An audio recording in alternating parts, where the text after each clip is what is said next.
I was looking forward to meet you. Bismillahirrahmanirrahim. Assalamualaikum warahmatullahi wabarakatuh and salam sejahtera. Let us begin our session, our CBD webinar with the recitation of Kitab Al-Fatihah.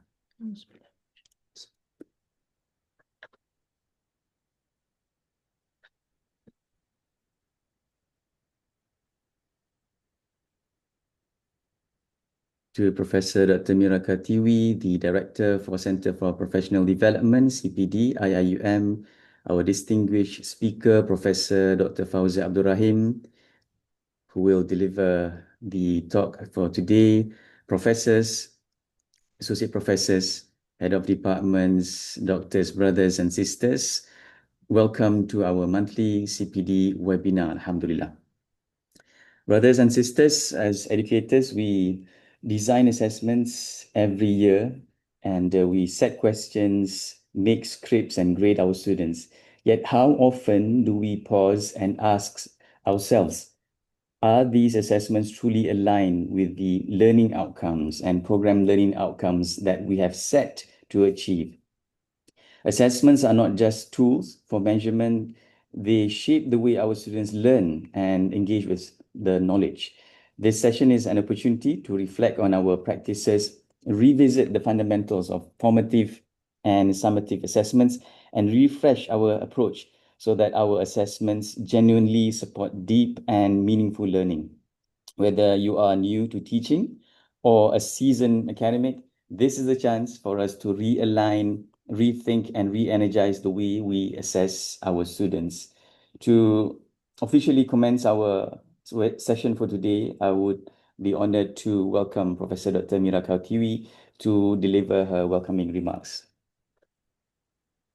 Great. Thank you so much, Dr. Ashraf. Bismillahirrahmanirrahim. Alhamdulillah Rabbil Alamin wa bihi nasta'inu ala umuri dunya waddin wa ala alihi wa sahbihi wa salim.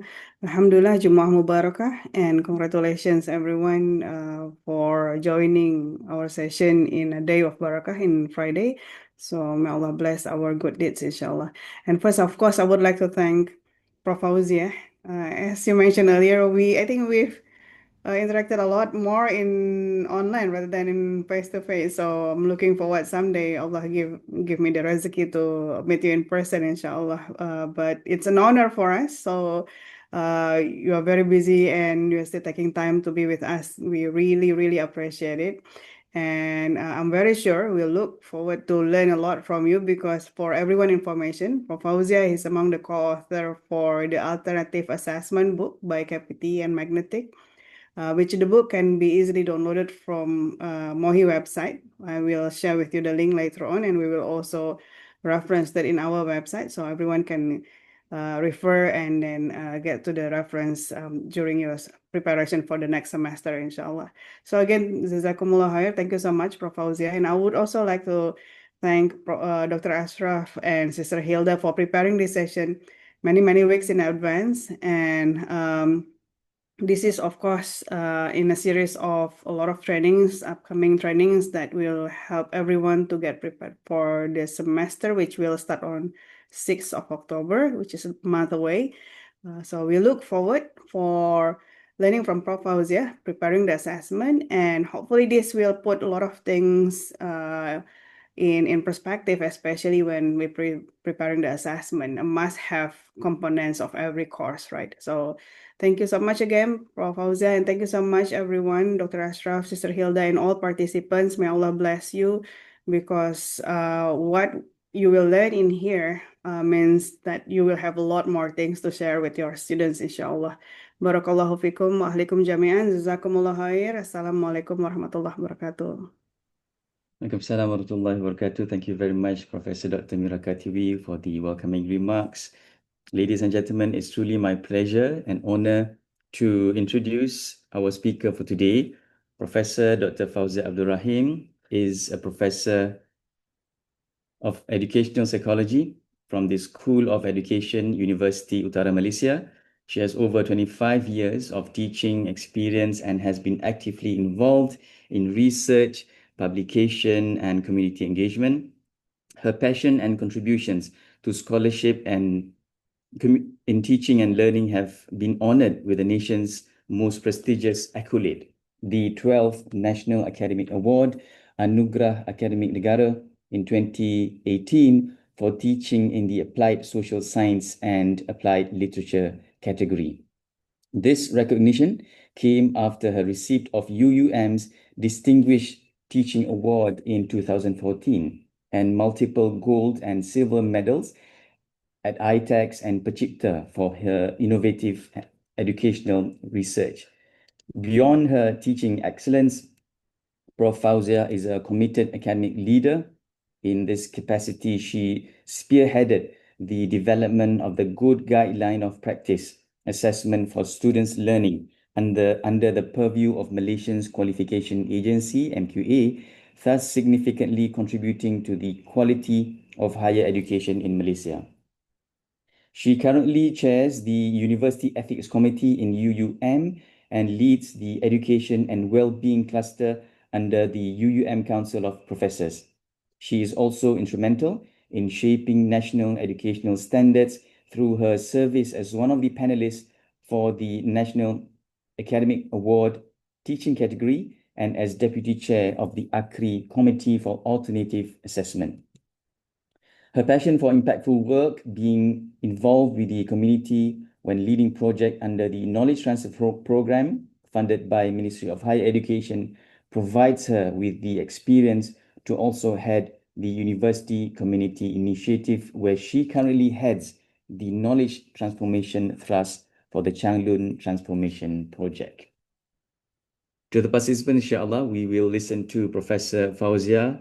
So some important notes, CTD points will be awarded to those who fill in I attend and recorded in Zoom attendance for a minimum of certain duration and fill in the evaluation form within 24 hours. We will share the I attend link after 9:15, inshallah. Without further ado, I would like to welcome Professor Dr. Fauziah to deliver her talk and webinar entitled Designing Effective, Formative and Summative Assessments. Please welcome, Prof. Bismillahirrahmanirrahim. Assalamualaikum.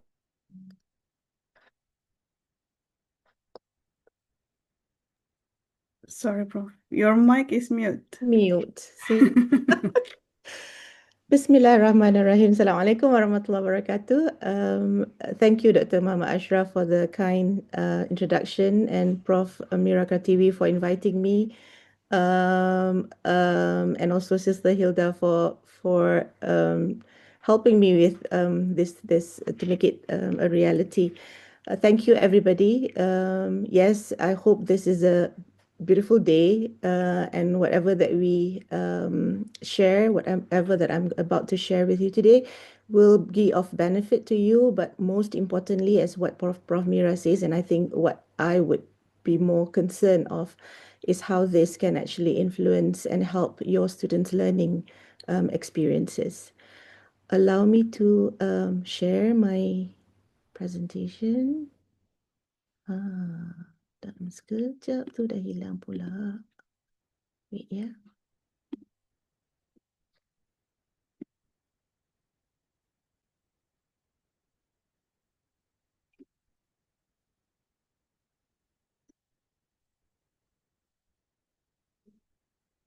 Okay, are you able to see this?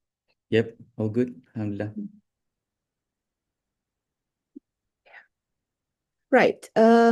In order for us to do this, I've divided it into three major topics.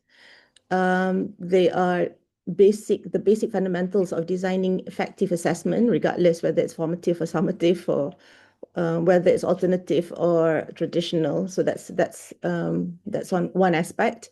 And then we will continue to look at examples and go deeper into what formative assessment is, as well as summative assessment.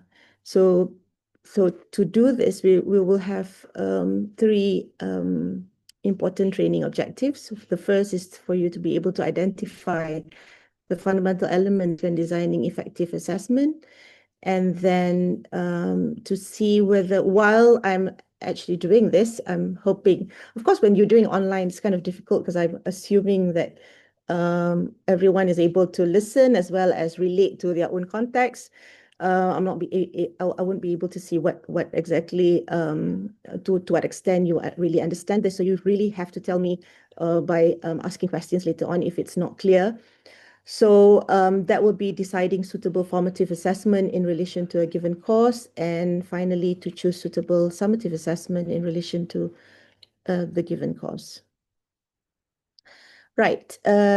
Before we begin, I think if you don't mind scanning this and kind of not leave, because there are a few questions that I have asked using the same Mentimeter, but we will share it later on if you have decided to log out. So you should be able to have the first question, right?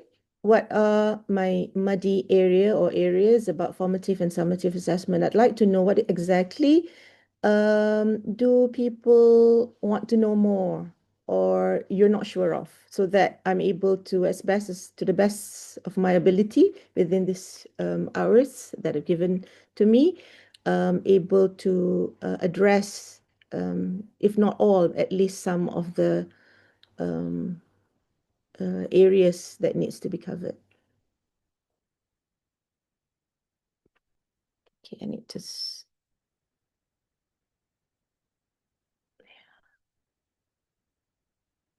stop for a minute.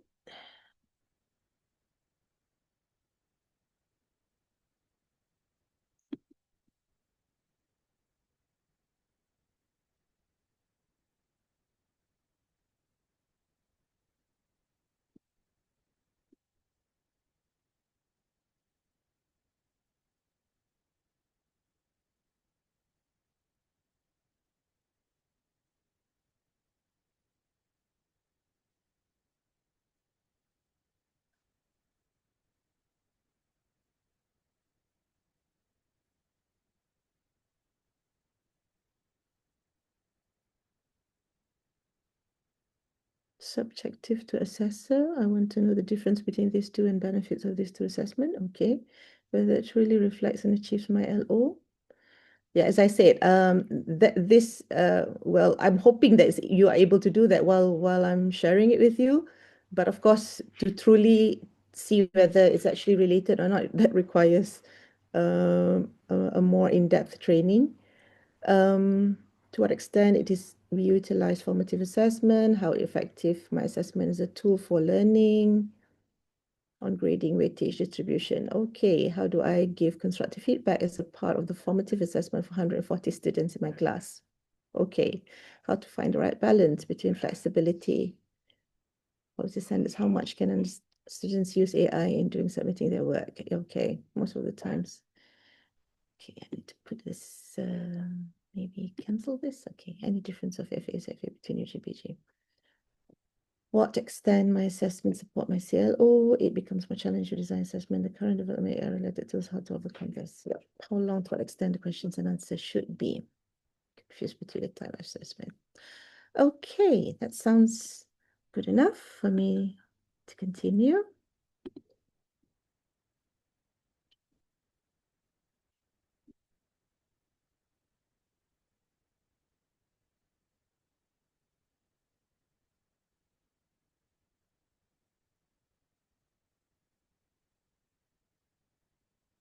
Okay, having those concerns in the back of my mind, I'll try my very best.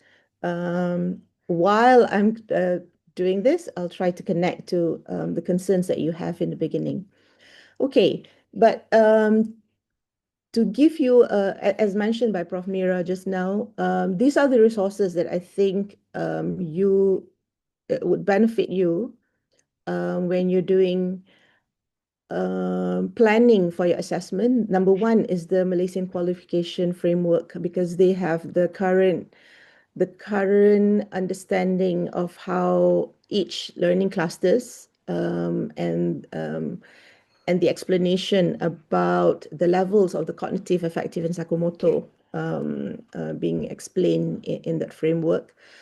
And the two, I was privileged, alhamdulillah, to be given the opportunity to head both these projects, one under GPT, or Ministry of Higher Education, and the other one under the Malaysian Quality Assurance Agency, to do the guidelines of good practices as well as the alternative assessment in higher education. So these two resources can be also referred to when you are doing the planning, just in case whatever that I'm saying, you need deeper understanding. Inshallah, you will find these two resources hopefully helpful to you.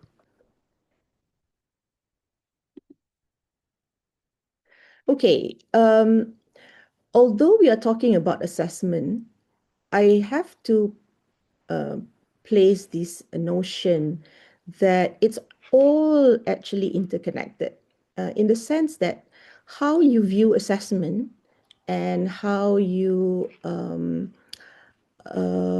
perceive what you need to do will reflect or is reflected by your own understanding about how people learn, about what makes people learn, and how you prepare yourself in understanding them through your own readings, understanding basic theories, learning theories about how people learn, and how you can help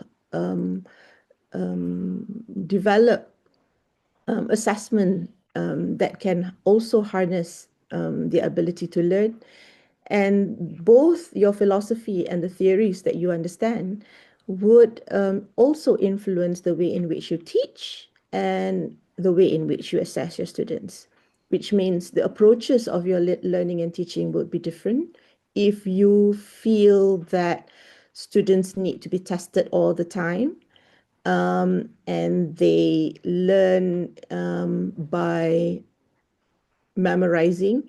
So there's a certain theories that's backed by that, and therefore your pedagogy will be very, very factual based, because your questions will also be factual based. But unfortunately, if you look at your syllabus, it's not all the time that we have the word identify or the word explain. Sometimes the syllabus that are given to us requires us to have higher higher thinking processes. For example, the ability to apply, the ability to analyze, and of course, evaluate and create.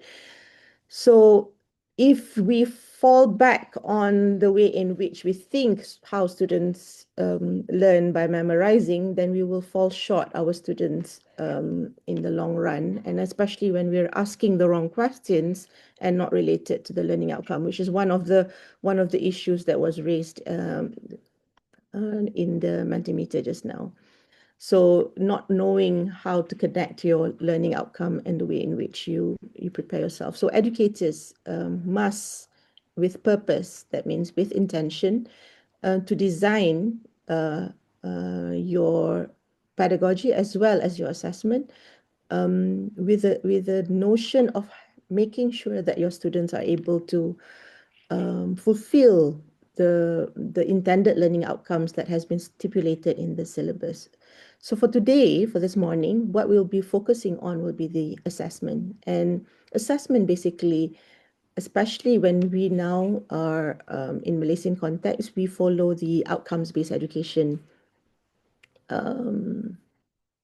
paradigm, if we can say that. So all the more reason that we will have this, we have to have this idea of backward design where we begin with the end in mind, meaning how do we want to make sure that our students are able to achieve the learning outcomes. But having said that, we also need to start with the outcome, with the learning outcome, in order for us to be able to plan not only the pedagogical instruction, but also assessment. Notice that when I'm talking about formative assessment and summative assessment, sounds as if I should be focusing just on assessment.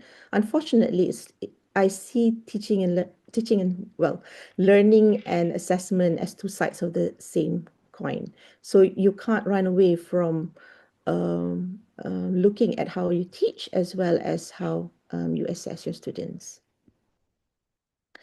And before we go further, just to clarify what assessment really means, I think most of us have seen the word testing, measurement, assessment, evaluation.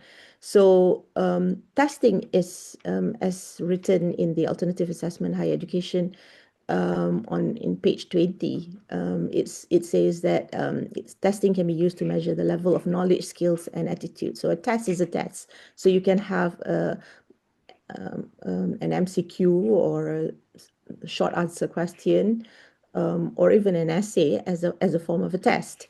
Or even when they are asked to dance, to perform something, and if that's considered a test, and you're able to measure the skills involved, that's considered as testing.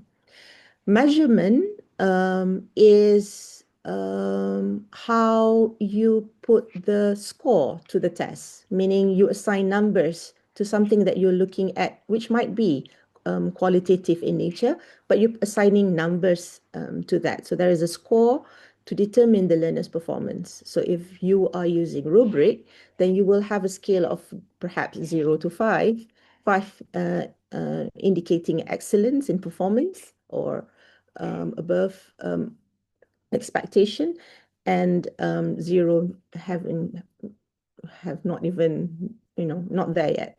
So that will be the putting the score to the qualitative aspects or dimensions in your evaluation. And of course, evaluation is based on the score. You are able to decide whether the students are above or below, or within the range acceptable for them to be able to know the basic tacit knowledge that is required for the course. Whereas assessment, it involves the process of documenting ongoing collection of information, where you are able to give them the feedback, but at the same time, you can also use that performance at the end to also make evaluation. So basically, you can have a test in an assessment, but the assessment is where you provide the feedback. And when you're doing that, you will have scores that will be your measurement. And by having those measurements, you then will be able to evaluate whether your students are excellent or below par or above average or average, and so on and so forth.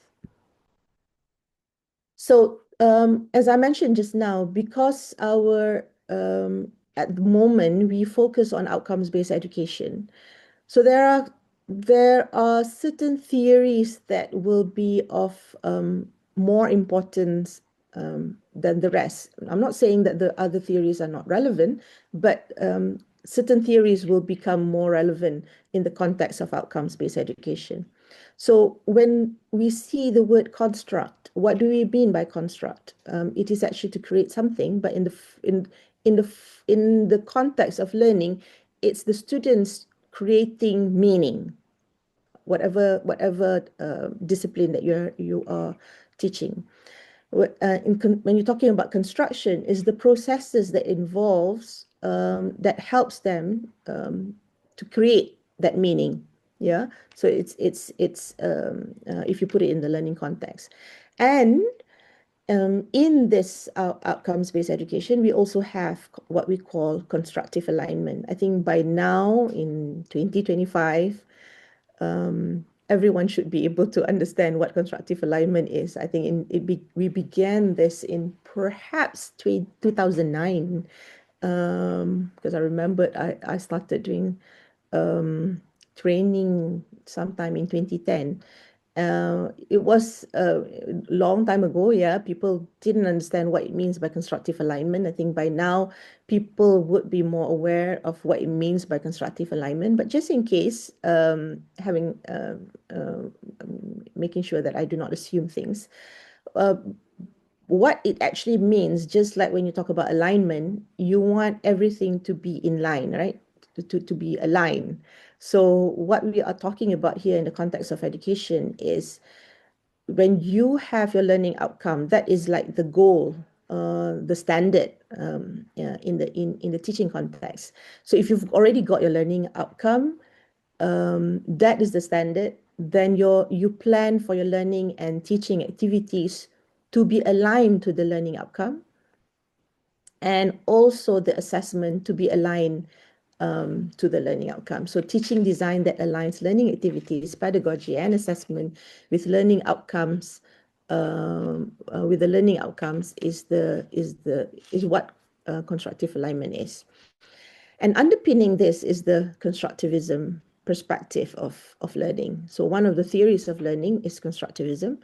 It focuses on learners' own active construction of knowledge based on their experiences and interaction.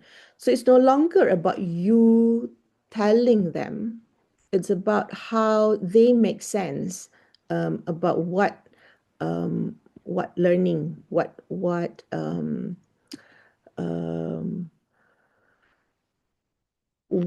learning experiences that they have in your classroom.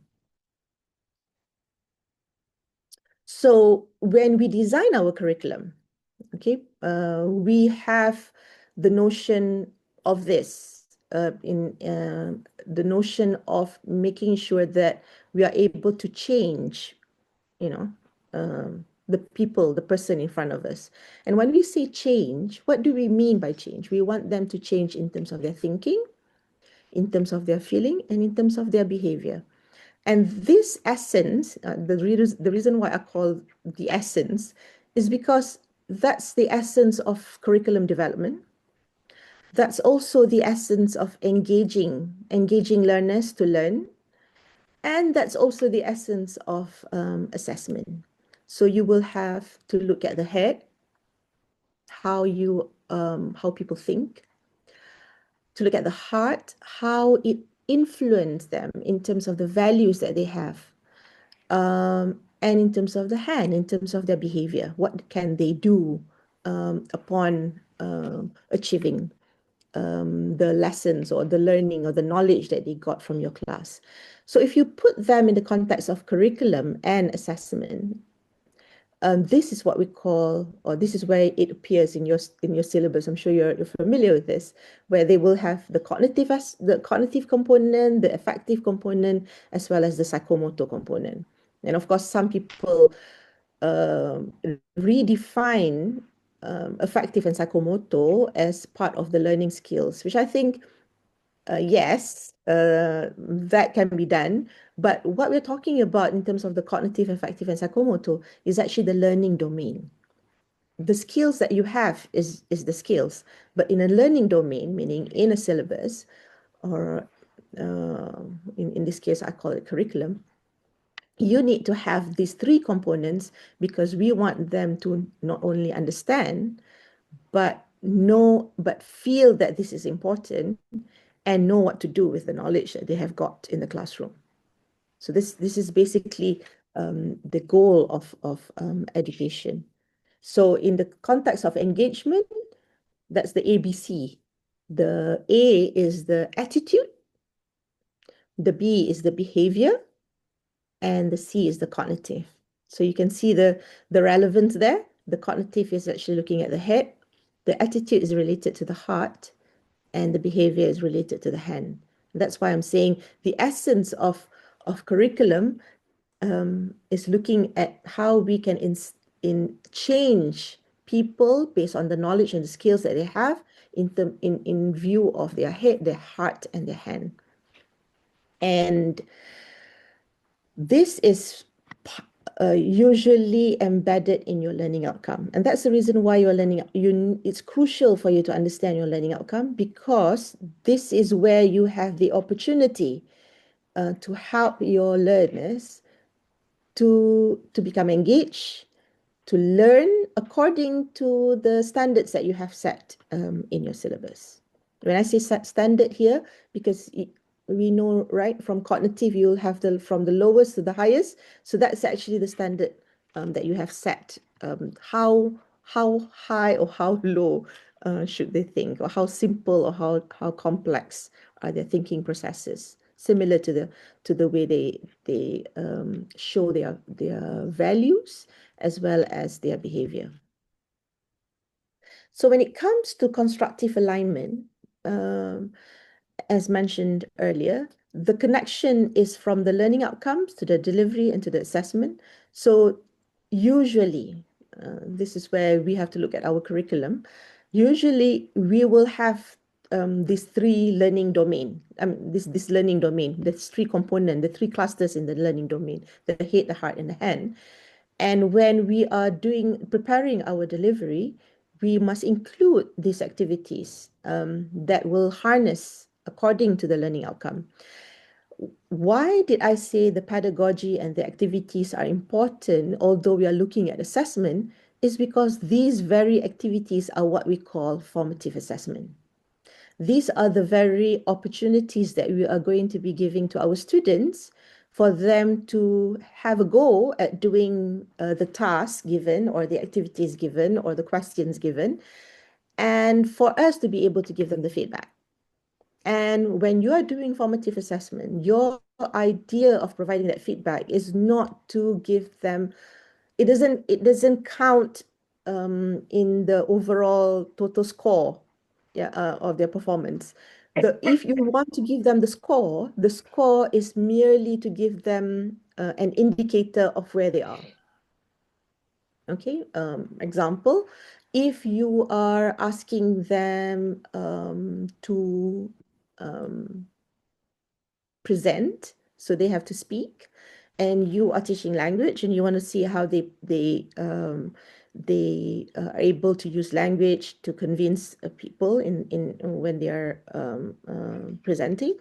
So you will have components, right? Components, the criteria that you will have in your rubric. So when you're doing your delivery, you might be asking them to do an activity where they have to present, but it doesn't not necessarily for their actual assessment, but an activity that you ask them to present perhaps to each other, but their friend is also, if it's a pair work, one presenting to each other, then their friend will be given the rubric, the same rubric that you'll be using when you are assessing them, when they're presenting to you. And they have a go at evaluating their friends and providing feedback and learning from the rubric what exactly that we are looking at, what skills or what ability that they lack, that they need to improve. And those scores that their friends give are not taken as part of the learning processes, but merely to provide indicator to some indication to the respective partner how they can improve further. And finally, the assessment is where, when I say assessment here, what I meant is the summative assessment. It is designed with the ultimate aim to gather students' understanding of the course content with reference to the learning outcomes in a summative way. The reason why I say summative way, because I think most universities would have continuous assessment rather than one final assessment at the end of the term. So you have to cumulatively collect your evidence of students' progress and their learning throughout the semester. So when you are designing and understanding your learning outcome, you will have to make sure that they are specific. That's why it's got to be something that's tangible. You can't write the word understand, because understand is intangible. So how do you how shall I say, how do you measure understand? Is you change it to the words like identify, because you can see, or explain, you're able to see something tangible, right? So that's what it means by specific. So the intended learning outcomes of the course and the skills need to be aligned.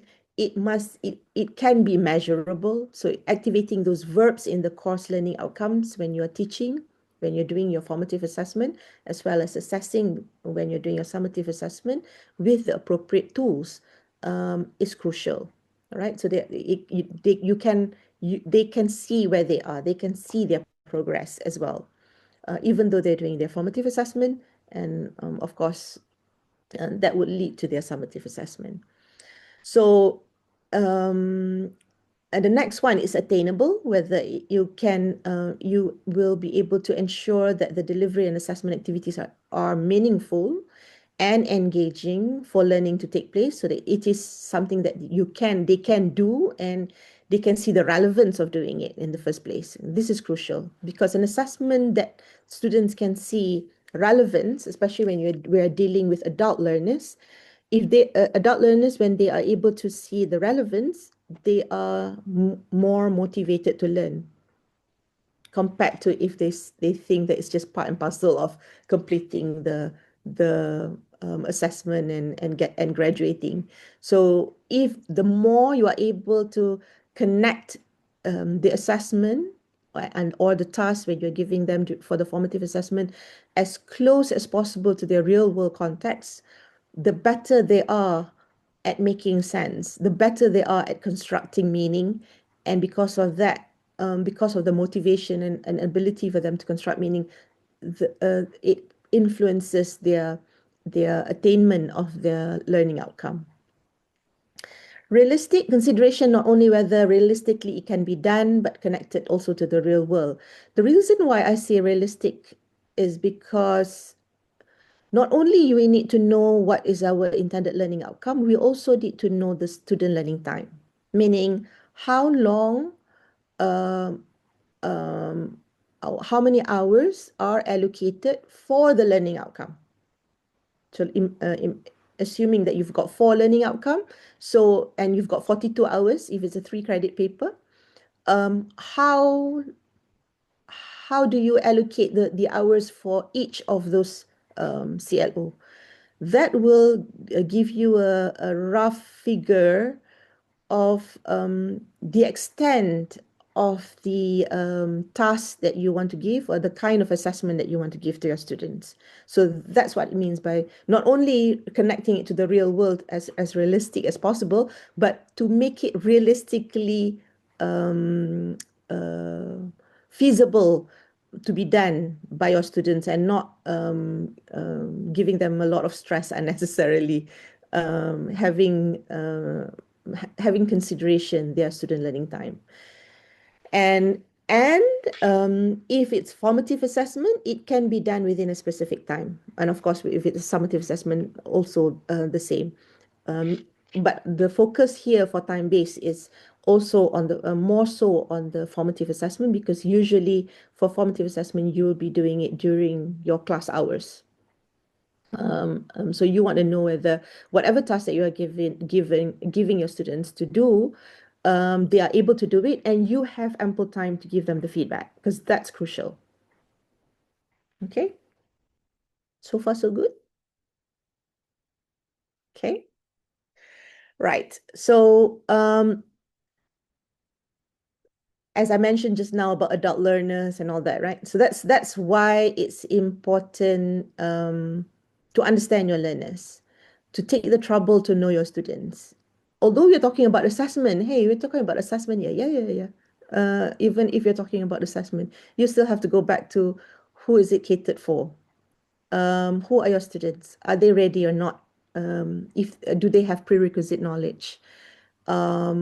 And you understanding the theories so that you are able to also help them to learn, help them to have strategies to learn, and of course to motivate them and engage them to learning. But inshallah, if you have that the notion of the head, the heart, and the hand, your students, and really relate to the real world context, inshallah, your students will be motivated to learn. So the next thing, understanding learners is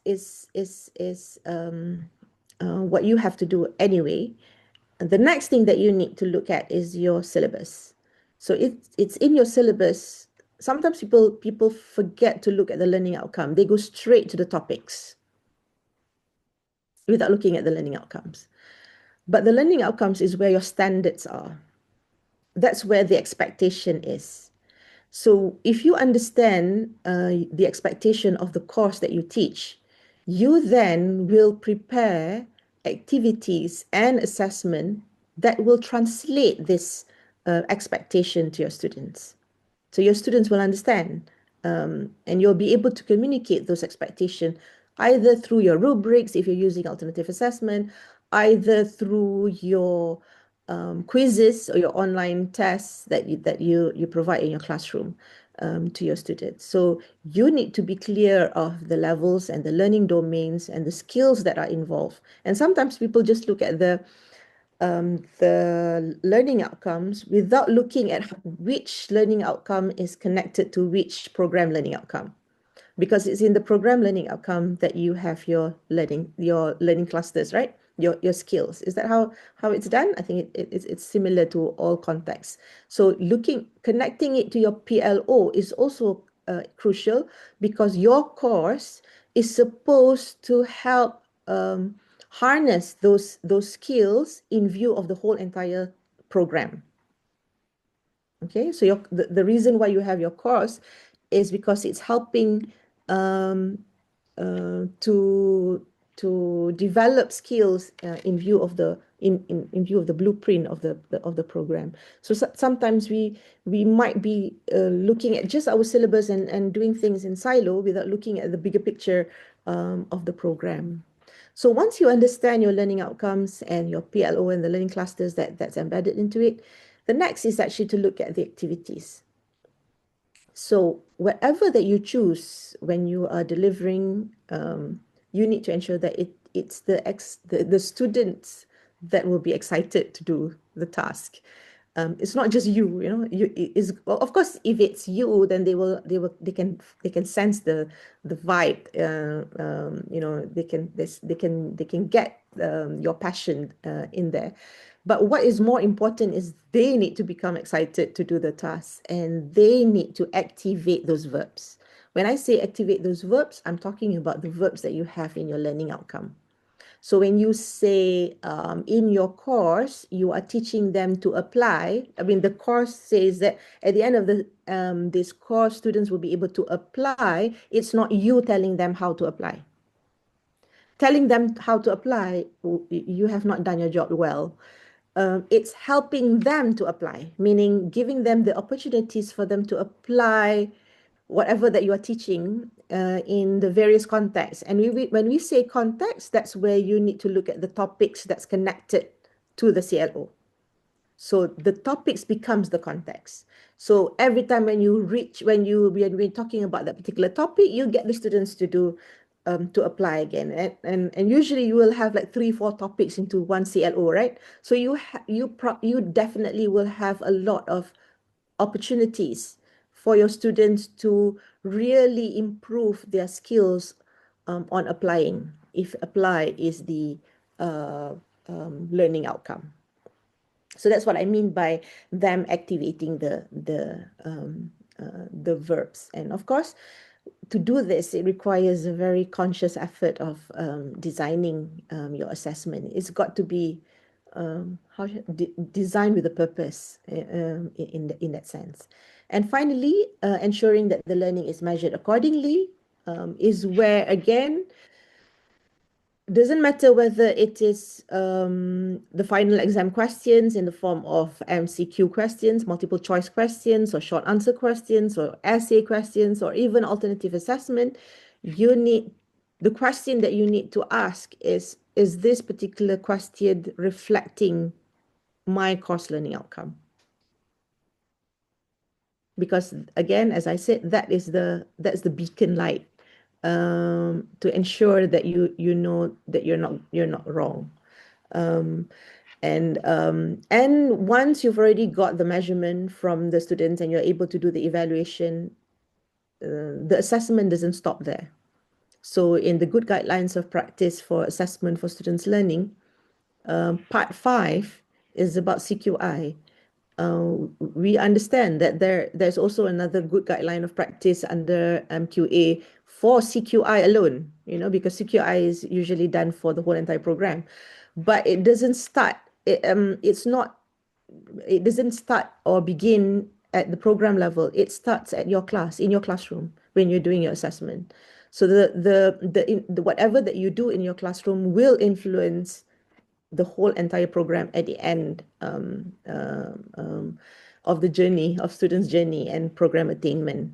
So the CQI is also important for you to be able to continuously improve the way in which you set questions or the way in which you do your delivery or the way in which you provide feedback to your students.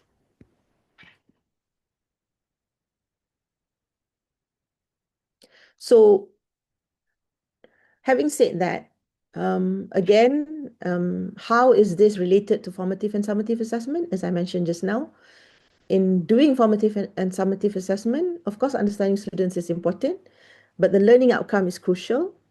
And when you're doing activities, don't think that those activities are merely activities. It's not just fun-going activities. It has to be activities that is related to the learning outcome, where students are given opportunities, the more the better, for them to have a go at showing you their learning processes, and you are able to give them the feedback that for them, in order for them to be able to improve further before you provide them with a summative assessment.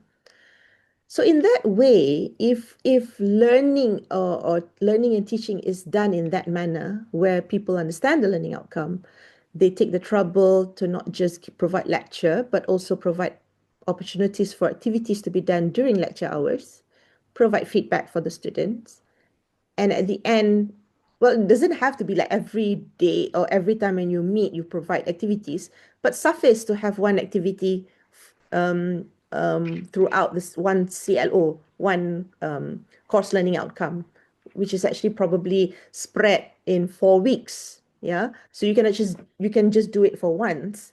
That doesn't matter, but at least to give them the opportunity to have a go at doing that particular assessment in a formative way where they can improve before they are given the summative assessment.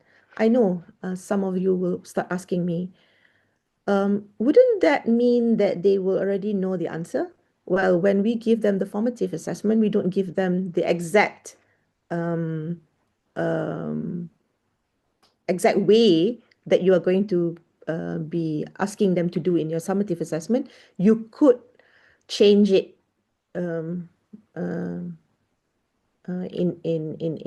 various aspects. For example, if your summative assessment is to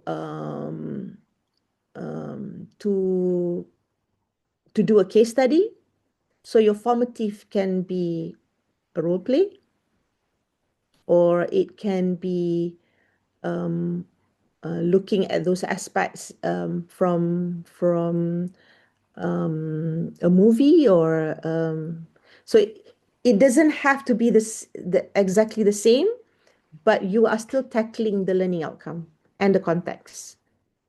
So the way in which you the assessment given for formative assessment, the activities that you do in your classroom may not exactly mirror the assessment that you are doing, but it tackles the skills that you're going to measure in your summative assessment. I hope that is clear. And are there any questions so far? So far, so good, yeah? Silence in Malaysian context means all good.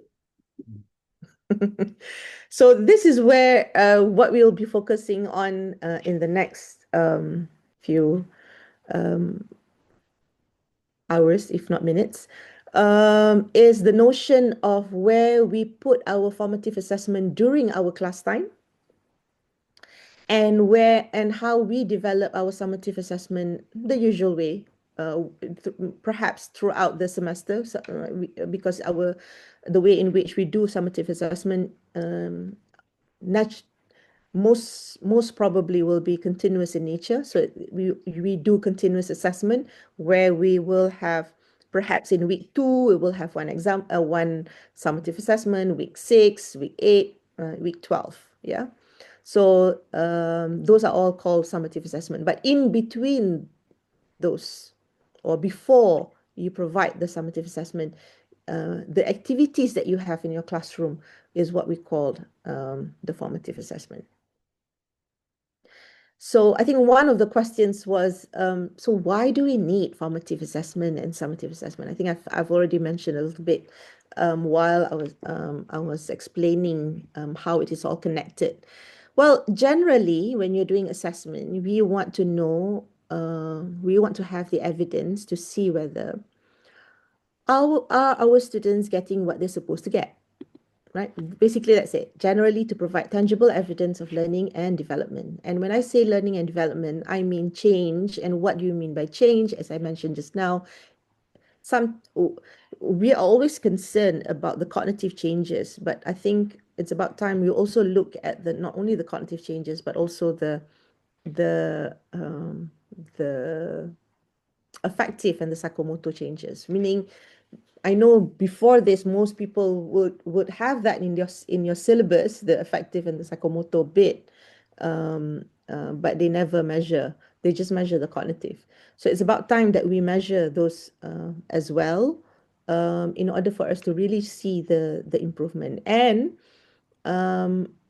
how we see those changes occur throughout the semester will help us to understand our students even better. And to a certain extent, because the more we are able to provide the feedback to our students, they do better.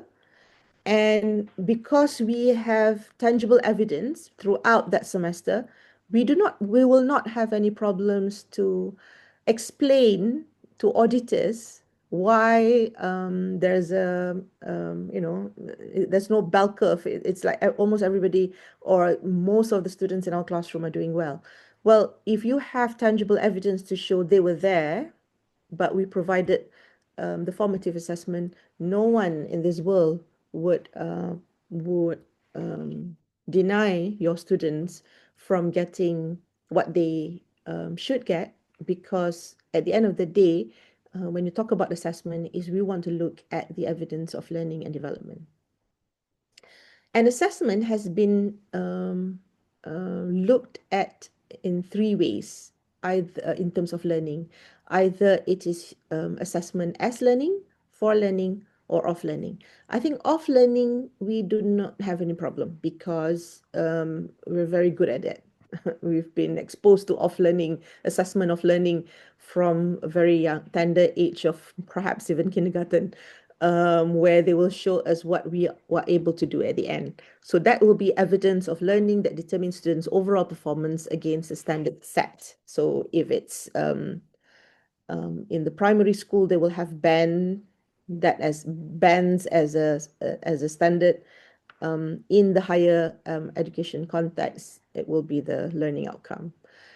Whereas as learning and for learning can be considered as formative assessment. As learning will relate to how students develop their own self-regulated learning abilities or behavior and their metacognitive strategies, meaning thinking about how they understand things, whether they understand or they don't understand. So while they assess themselves, they are learning. So the assessment becomes learning. So we can actually help them by, if those of you who have final exam at the end and you decide to use quizzes, short quizzes as your formative assessment and part of your assessment as learning, what you can do is you can have questions, and if it's a multiple choice questions, you will have options, right? Every options will have explanation of why it is wrong or why it is right. So it's while they are doing, whether they get it right or whether they got it wrong, they will still learn. And by doing and improving themselves, if they have a go at improving their performance, that activity itself is helping them to become self-regulated learners. So they themselves are monitoring their performance until they reach a certain target that they are happy with. For learning is where the normal activities that you have in the classroom where feedback is given. As learning, the feedback is not given by you. It is actually done if it's an online quiz, as I mentioned just now, the feedback is automatic in that sense. But of course, it's not automatic. You provided that explanation, but you don't have to be there with the students. That's what I mean. And that's the reason why students tend to develop self-regulated learning behaviors, because they have their own autonomy to do the quizzes at their own time. Whereas for learning, it's when you are there, you are able to provide them the feedback that they require. If it's not you, whoever, they can get the feedbacks from their friends, but it's real time. They're doing it and they're getting the feedback immediately. So while completing the assigned task to assess current understanding, misconceptions are dealt with via feedback. So it's during this opportunity when they're doing assessment for learning, whatever misconceptions that they have, sometimes they do it vicariously. That means they listen to other people's mistakes and they learn from other people's mistakes, right? So it can be done vicariously, or it can be done based on their own personal experiences of having misunderstood certain concepts and rectifying it, and getting the clarity of those concepts before they are asked during the final exam, if that is the summative assessment. Apologies, Prof. We have quite a number of questions, maybe related to. Yes, I noticed. Yeah. Would you like to address them? Can you give example of assessment for formative and summative? Yeah, I will do that later on. Yes, can you give a specific example scenario for the formative versus summative? Okay. OBE at public universities are also measured with outcomes-based budget, OBB. Our PEO must produce graduate and policies 90%. Do we have to align with the OBB? Well, if you, I'll answer this one first. If you have made sure that your students are able to, if communication is a problem for students to have jobs, and therefore it influences the graduate employability. And if the courses are designed for tackling communication and you are giving them the opportunities by providing them a lot of formative assessment during class time, and if everyone starts doing it for the whole entire program, then very unlikely that the students will not be able to speak when they are able to see, I mean, when they go for their interview.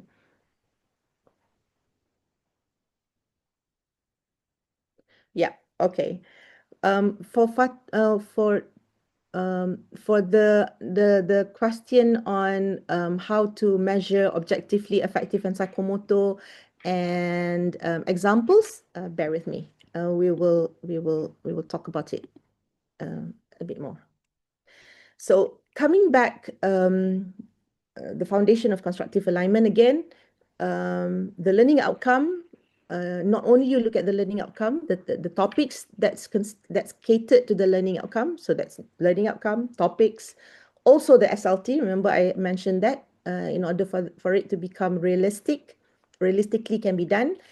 Next is for us to now look at the topics and the learning outcome to create activities. So how do we create activities? Okay, I'll give you example of present ideas, right? Because you're teaching, maybe that's not nice. Apply, okay, apply something, apply theory, okay. So that's basically the learning outcome, the verb that's in the learning outcome. And topics would probably have, you've got about 5 topics or maybe 4 topics connected to the CLO, or maybe 3 topics connected to the CLO. And so that will serve as the context. Okay, that 3, let's just say apply theory. So you've got theory A, theory B, theory C. Theory A talks about humanistic, theory B talks about cognitive, theory C talks about behavior. So each theory are different. They become the context. But in whatever it is, the skill that we want our, or the standard that we have set for our students is apply, C3, cognitive level 3. So in the classroom, not in the classroom, before we continue, then we will have to look at how many hours been allocated for that particular learning outcome. So that the three topics, let's just say it is done within 6 hours. Out of the 42 hours, 6 hours is allocated for CLO, that particular CLO. So you will know roughly 6 over 42 times 100, that will be about 15%. That will be the weightage. So whatever that we do cannot be too difficult for the no, I wouldn't say difficult, because difficult will be related to the application level. It cannot be too cumbersome for the students to do. Yeah, having the notion that it's the weightage is not big. Yeah, it's not that big. Yeah, compared to 60% or 30% or 40%. Then we create those activities. So if at the end, let's just say you are going to give them the final examination, right? And the final examination is in a form of essay. Where they are supposed to apply, given a case, they're supposed, given a scenario, they're going to apply specific theories. And in the classroom, you can create activities for them by asking them to imagine that they are an expert, a theorist, or they are, that's them presenting, but not presenting as a student, but presenting as an expert. Or they can do role play, where they tackle issues and understand those issues and apply. So there will be a little bit of a drama, and how they are able to demonstrate how they use those theories to in applying to address those issues. So that can also be an example of how those activities can be done. So what we are looking at is the ability to apply. So let's just say you will have some criteria, a rubric, for example.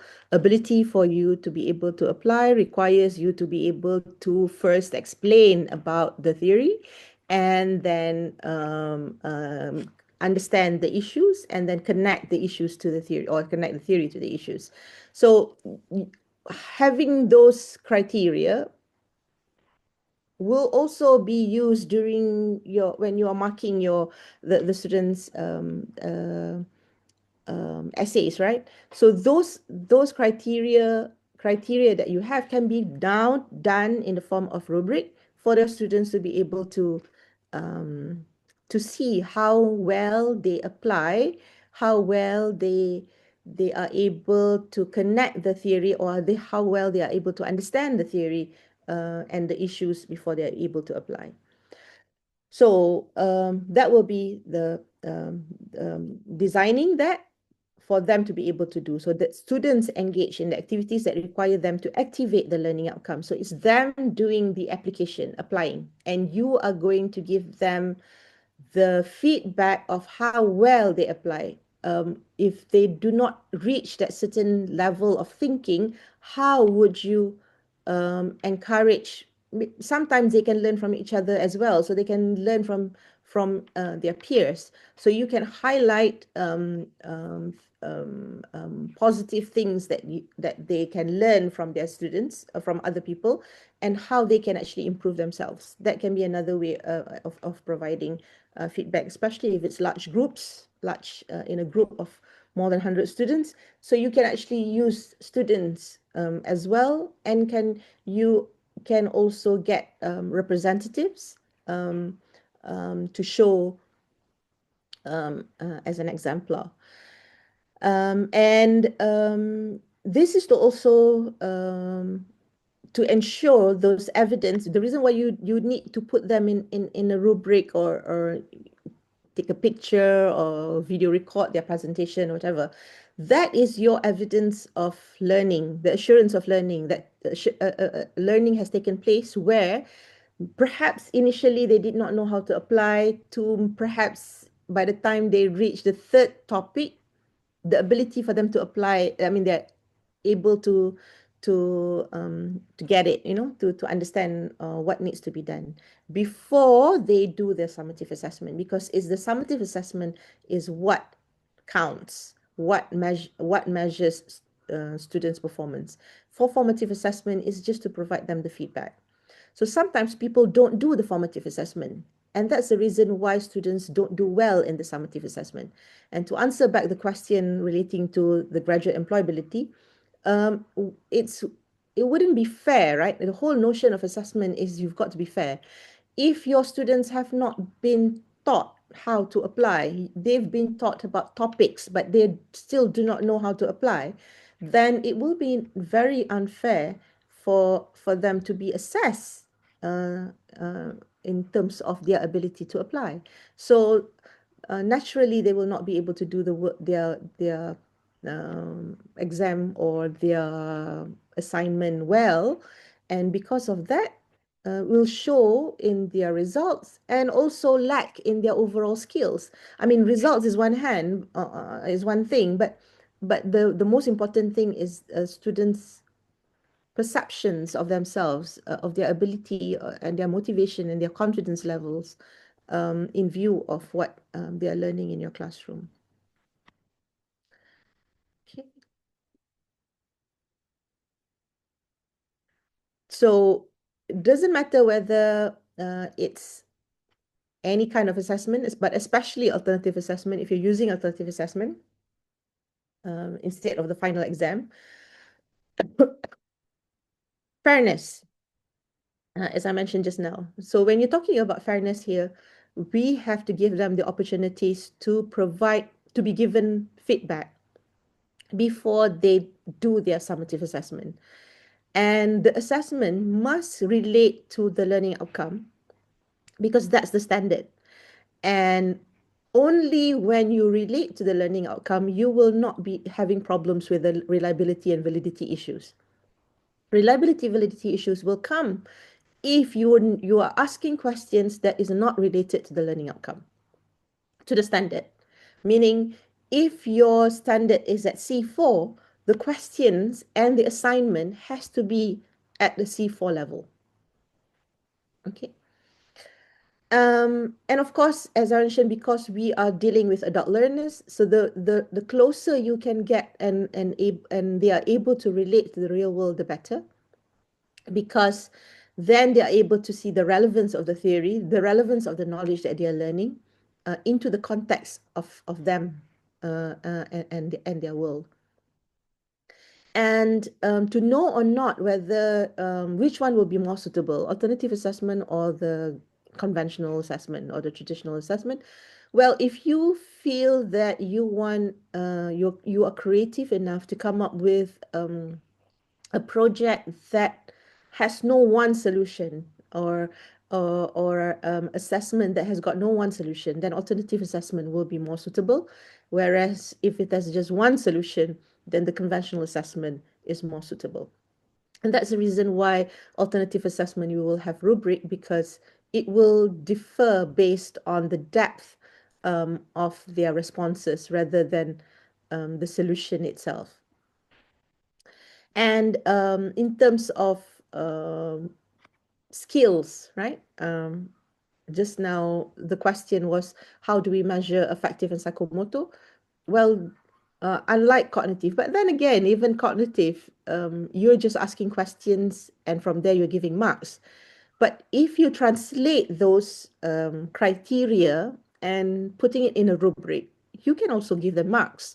But this time, the score that you give reflects the quality that they produce when they are showing, when they are performing in front of you, when they are doing the task, completing the task. And the beauty of doing alternative assessment, and especially when you are dealing with skills like interpersonal skills or communication skills, it helps, it allows students to also have the opportunity to learn from each other. That's what we call collaborative learning. So this is when soft skills other than knowledge, like teamwork, leadership, ethics, those are skills that cannot be measured by scores. People will say that, but actually it can. All you need to do is just to quantify the quality that you have indicated, and you will have your scores. So students, when they also learn from each other, and when they're learning in a collaborative way, they will learn from each other, and that actually mirrors the workplace situation, where sometimes they might not know something, but by observing other people, and as I mentioned just now, how they learn from other people through vicarious method, they are able to also achieve or acquire those skills because they are clear about what needs to be done. Right. And if you're using the rubric, so for the questions, whether how can we measure objectively the rubric for effective and psychomotor? Well, when you use your rubric over a period of time, you now can have data for you to be able to do what we call uh, analysis, right? Item analysis or rubric analysis to see whether are the components in your rubric relevant, are the criteria relevant to address the learning outcomes that you have met. Because when you're doing the multiple choice questions, which you think are considered as, how shall I say, objective. Well, if you ask the wrong questions, which is not mapped to the learning outcome, you can have scores, but the scores will not be valid and the scores will not be reliable. Even if you do over a period of time. And not many people, even when they're doing multiple choice questions, do item analysis. So again, you really don't know whether the items that you have are really good items or items that needs to be improved. So the notion here is not whether you use rubric or you use questions. The notion here is, do we actually address the learning outcomes? Are we asking questions according to the standard that we have set? That will be the crucial question. And so what is most important in the concept of doing assessment is the ability for you to give them, to give your students the opportunity to have formative assessment, to experience formative assessment, where you provide them opportunities through activities that you have in the classroom, which measures the learning outcome. The activities still measure the learning outcome. And the reason why it has got to be during class time, because immediate feedback is crucial, meaning when they are able to present something, they will get feedback immediately, either from their peers or either from their friends. And if you're creative enough, you get people from outside of your classroom to come and listen to your students and provide feedback to you. So the more they're able to get feedback on how they can improve on this, the skills and the standards and the learning domain that is stipulated in the learning outcome, the better they are. Do you think that we want to have that break now? Yes. Or Yep. Let's have a very short break, inshallah, yes. 5 minutes. At the same time, maybe the participants can also pose some questions and Yep. we'll do that, inshallah. So 5 minutes breaks, we'll continue at 10:20, inshallah. So I'll just share my screen. I've got something to present. And just, oops.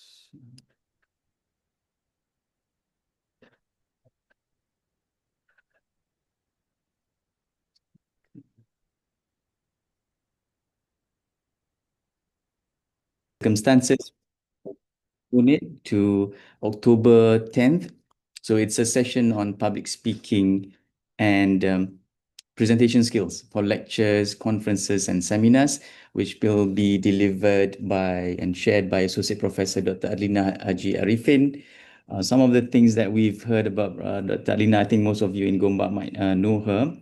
So is that if we invite her for any seminars or talks, the participants will always be alert and focused. And we believe that she has a very good presentation skills, and we want this to be shared and learned together with the participants. So inshallah, on Friday morning, 9:30, October 10th, we will have a session with Dr. Adlina. So if you can check back your email circulation. We'll send another circulation, inshallah, after this. And please also, you can check in your Huris and to register for this particular event, inshallah, October 10th. If you have any questions, feel free to post the question in the chat box. And then maybe Prof. Fauziah can read the questions and address it later, inshallah.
There's quite a few questions already appearing, Prof. I think, yeah, we've already answered the one. Yeah, it's starting from the one by Dr. Shamsuddin, and then Dr. Karima, Dr. Maizura. So 3 questions. Alhamdulillah, we're getting good engagement for this session. I think it's a good refresher, Prof. That I think there's a lot of departments are now conducting the curriculum review, even my department, Nutrition Sciences. I'm in Kuantan, Prof. So Okay. we are doing our curriculum review, and this really helps. And I think most people also in Gombak. So, and it's always very good that we're learning from different speakers, looking at different ways of approach and explanation. This is to me so far a very comprehensive and well systematic explanation by you, Prof. Thank you very much. Alhamdulillah. I've Alhamdulillah. been 9 years in service as a lecturer, and it's always every time we learn something new, we look at it in a different perspective. When we learn about this as a young lecturer, we see it differently, and after years of experience, we tend to look at maybe a different angle. So it's very interesting. True, true. And the longer it is, yeah, exactly. That's because of the wisdom, right? True. So, Okay, Alhamdulillah. Shall I continue? maybe another 1 minute, Prof. Oh, Just sure, sure, sure. 10:20. We'll just because we mentioned 5 minutes, 10:20. Okay, okay. And then, are you finishing? Are there still more slides, Prof? Maybe I think I'm expecting a lot of discussion. So maybe 10:35, Prof, and then we get Because to. after the crucial bit that I need to explain is already in the first session. Okay, The next one is basically examples. examples. Okay.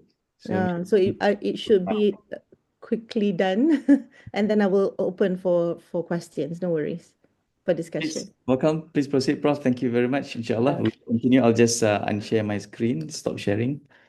Okay. Are they able to see my slide? Not yet, Prof. Oh, not yet. Hang on a minute. Yes, it was there. Yeah. Oh, okay.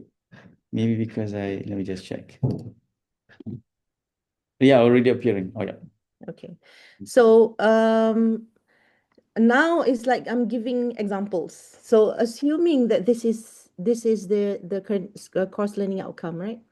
I will answer the questions that you pose later on when we have our overall discussion. And if I can still remember them, I will explain it. Okay. And this 1 and 2 is basically I got it from here, which you all should have already your notes. This is the crux of the whole thing. So when you're planning for your formative and summative assessment, when the first thing that you need to do will be to look at your course learning outcome. So presumably that this is actually your course learning outcome. The keyword is actually compare theories. Doesn't matter what theories, but in this case, because it's the course is human lifespan development, so it's about human lifespan development theories.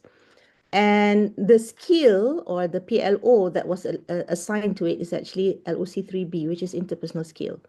So the next thing that we need to look is actually the topics. What will be the topics covered? So the topics, these are the theories covering, and the lifespan age is between young adulthood, 17 to 23 years. So this is what I mean by context. So whatever activities that you're going to do with your students will be related to young adulthood, will be able for them to be able to compare these particular two theories and understanding this adulthood. So far, so good, yeah?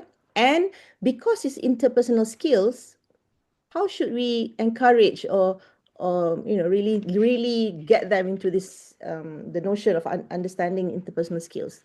Can it be done individually?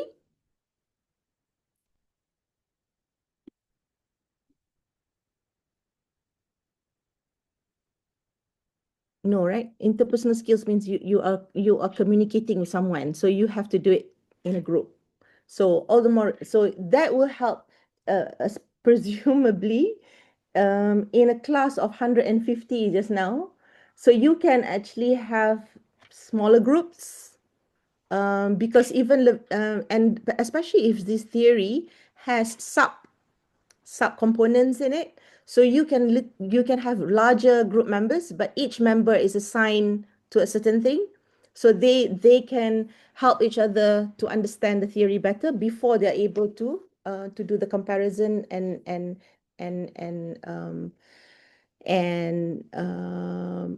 complete the task or assignment given to them. Meaning, even if when you are asking them to do in groups, you design in such a manner that they are also learning this interpersonal skills, that they are able to negotiate, that they are able to discuss, they are able to learn how to respect each other. So those are the components that you would have to consider when you are preparing. Okay. Then the next thing that you need to know is to know the level. What does it mean? So just now, sorry.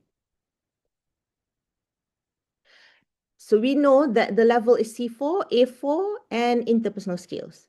So the first thing that we need to know is what does it mean by C4? So C4 will be analyzed. They are able to break down information into component parts. But before they're able to do that, they should be able to understand what the facts means. They're able to apply. Then they will break down into the component parts. So when they're explaining, they're not just applying, but able to make comparison between the two theories. Okay. Next is the affective domain, because we have A4, right? So understanding what affective the A4 means. So organizing values means commitment to a set of values, the level of involves in forming a reason why one values certain things and the other. So understanding this helps you to have an idea of what kind of activities that will be suitable. So you know that A4 is organization. So has the student combine and conceptualize a new value, giving it priority? So do they value the understanding of lifespan about young adulthood? Do they value the theories that they have learned?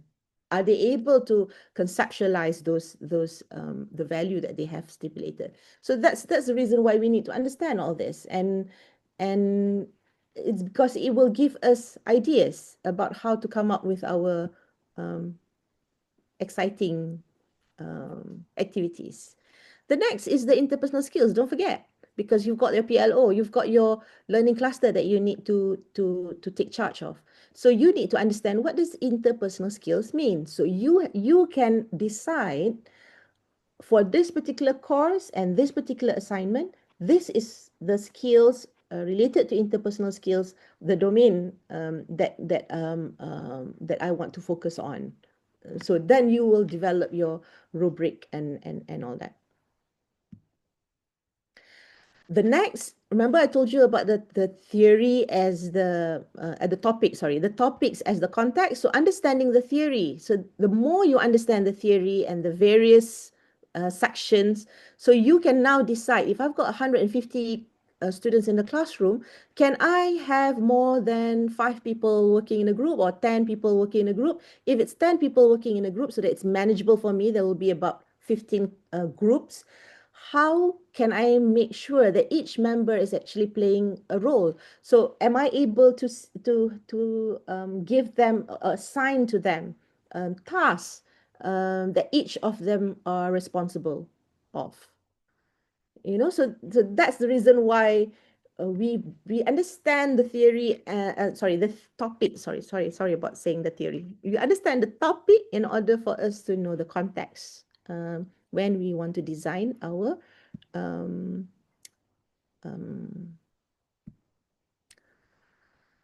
task or assignment. Yeah. Prof, Okay. So would you like to say something? You raised your hand, Prof. Would you like to? Do you have feedback? Oh, yeah. So that I'm worried it will be too far from the slides just now, because you asked the questions about, oh yeah, this one, Prof, about the interpersonal skill, whether that it always have to be conducted in the groups. I agree it has to be conducted in the groups, but it is also possible to break the assessment into a few components, right? For example, certain parts, they have to do it individually first and then progress to the collective or collaborative stage. So correct. Yes. That's the reason why when you provide the group work, you can assign one student to be in charge of one aspect of the theory, but they then combine and learn and explain to each other about the whole entire process. So you are right. You begin with the individual, and then you change. You sort of move them to work as a group. Yes. Is that what it means by Prof. Mira? yes, Prof. Yeah, that's Yeah, right. yeah, So yeah. because sometimes we always want to jump into the group settings right away, but I noticed some, especially the younger generations, they need time to reflect and then internalize the questions and have some time to, I don't know what the term is, but they need times to kind of like zoom in into the actual problems first. True. That's the reason why having them to work in group gives them the confidence that they might lack if you were asking them to do everything alone. Exactly, yeah. So they get somebody to, knowing that other people also struggle gives you a little bit of confidence that this is normal. I'm not the only one who's feeling this. So you need to allow your students to be able to work in groups, be responsible. But the whole notion of interpersonal is for you to also know what you can contribute to the larger group. So that's how we can help the students to move from individual to group, and later on you can also have a reflection of what they have learned when they were doing it together, as a form of reflecting for themselves individually. That's fine too, but the key word is, are they able to compare in this case? Yeah. Thank Right. you. So then you start thinking about what are the various ways or activities that I can have in the classroom that can be used, so that you start listing them down and see which one will be more relevant in the context of your course and this particular assignment. Okay, so assuming that this is how it you want to plan, so you can have your course learning outcome here. Whenever I plan, I would like to put the level and whatever, I list down all the level and even what it means, so that I am clear about what is it that I'm looking at before I'm able to connect to the topic. So this is the interpersonal skills, and these are the theory and the SLT. Remember, I want to see whether is it manageable in the classroom. So if it's a 6 hours or 42 hours, meaning in this case it's a 3-hour slot. So with the 1.5 hours, I can give them the lecture or discussion, and the other 1.5 hours is actually for the activities where they actually do and I give them feedback. Similar for the whole lecture. So if this is a 3-hour lecture, meaning you spread it up in such a way that you have 1.5 hours and they have 1.5 hours. I know some people 1.5 hours. Oh no, no way. So you start small too. Give them 20 minutes, then move to 30 minutes, and then move to 40 minutes, and so on and so forth. Or even if you dare not start with 30 minutes, you can also start with 10 minutes. Fine, but at least you have the opportunity for you to also learn from your students, to learn in the sense that where are they? How far are they in getting whatever that needs to, that they need to achieve? How can I now improve my next class or my next instruction in order for me to address all those misconceptions? So that's the whole notion. Okay. So when assuming that the instruction will be based on groups, so sometimes you will ask them to do mind map. So when they're doing mind map, maybe, as I mentioned just now, they will be given different portions of the theory, not the whole entire theory, but because it's a big class. If it's 150 class, you can also have 15 students in your classroom, in a group, provided that each student is given a task. So each student has to contribute to the mind map. The mind map is probably just one, but everyone will get to contribute into the mind map, and they then have to present it to the classroom, and their peers will ask 3 questions to them, and for them to be able to see the relevance of comparing. Three questions to show that their ability to compare. Next, they can do the role play where they guess other people's roles and comparing why that particular role, that particular group and this particular group was explaining in a differently and all that. So these are all examples that you can do, that will be able for to show what they can, to show their ability to compare, and in the context of the 2 theories. Yeah. But your summative might be in groups of 3, students are given 3 cases as an alternative assessment of various adults and their issues. They are to deliberate by analyzing these issues and comparing the related theories. So in your rubric, the criteria would include not in, well, it's not extensive, so you can actually add if you want to add further. Ability to analyze by comparing, ability to organize their thoughts and values to show priority and preference, ability to manage tasks in teams, and ability to show good time management, complete tasks as a team. So there are components of the cognitive, there are components of the affective, and there are also components of the interpersonal skills in the rubric.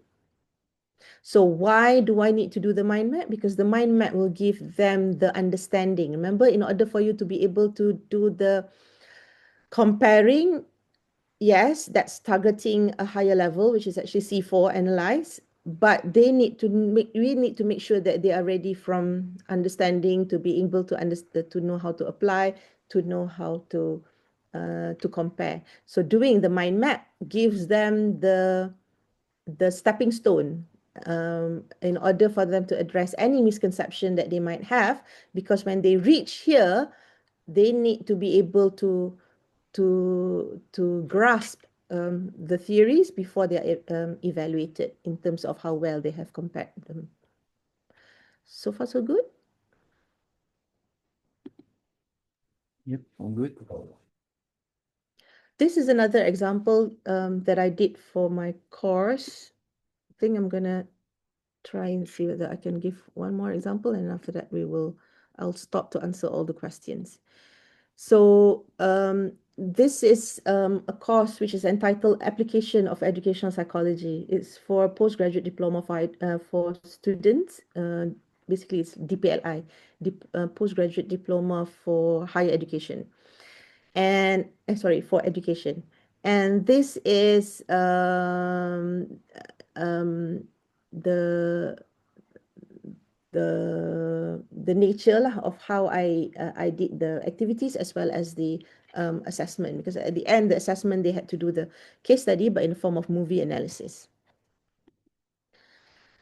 So in order to prepare them for the movie analysis, I divided the students into groups because there were about 120 students in the class.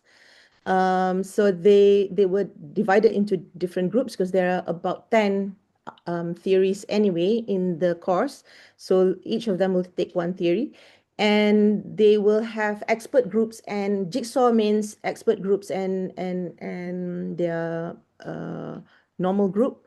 So they all the ones who were assigned to, let's just say, theory A will sit down to discuss and make sure that they understand about theory A and can ask questions. And then they go back to their respective groups to explain about the theory. So everybody will have their expert groups and they go back to their groups to explain. And after that, they followed by doing the mind map. This is actually to help them to make sure that they understand, they grasp the theories before they're able to do whatever they need to do in the assessment. And for the formative, let's just say movie two is the summative. Movie one, which is a different movie altogether, is used for formative. So they learn understanding how analysis of a movie is done using the rubric that I'm going to be using for the movie in the summative anyway, so that by the time they reach the for movie two, they already know what is expected to them. All they need to do is just to show their skills in addressing the issues in that particular new movie. And they are just like what Prof. Mira explained just now about how you, even though it is interpersonal, you want to move from doing individual to group to go back to individual.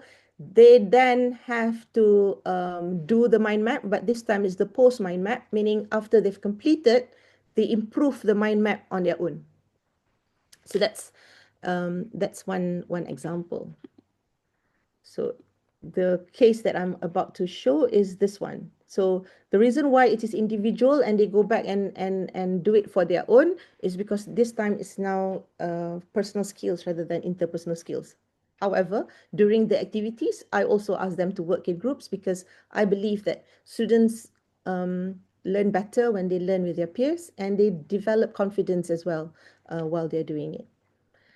Right. So these are the topics that actually there are more. I just put a few here, and these are the formative examples of formative assessment that I did. One was the cooperative learning. I also used Kahoot and quizzes, which is now called Wayground. I also had online tests. But this online test is like they can do it asynchronously for them because each options are explained so they can do self-assessment, and they do the mind map for overall of the theories to make sure that they understand. And the movie that I chose for the formative was the Ben Carson movie, but the summative was another movie which is called Adiwiraku. But the rubric that I use when using the Ben Carson movie for them to do peer assessment, that means the students are assessing each other, is the same rubric that I will be using when I am assessing them in the summative assessment.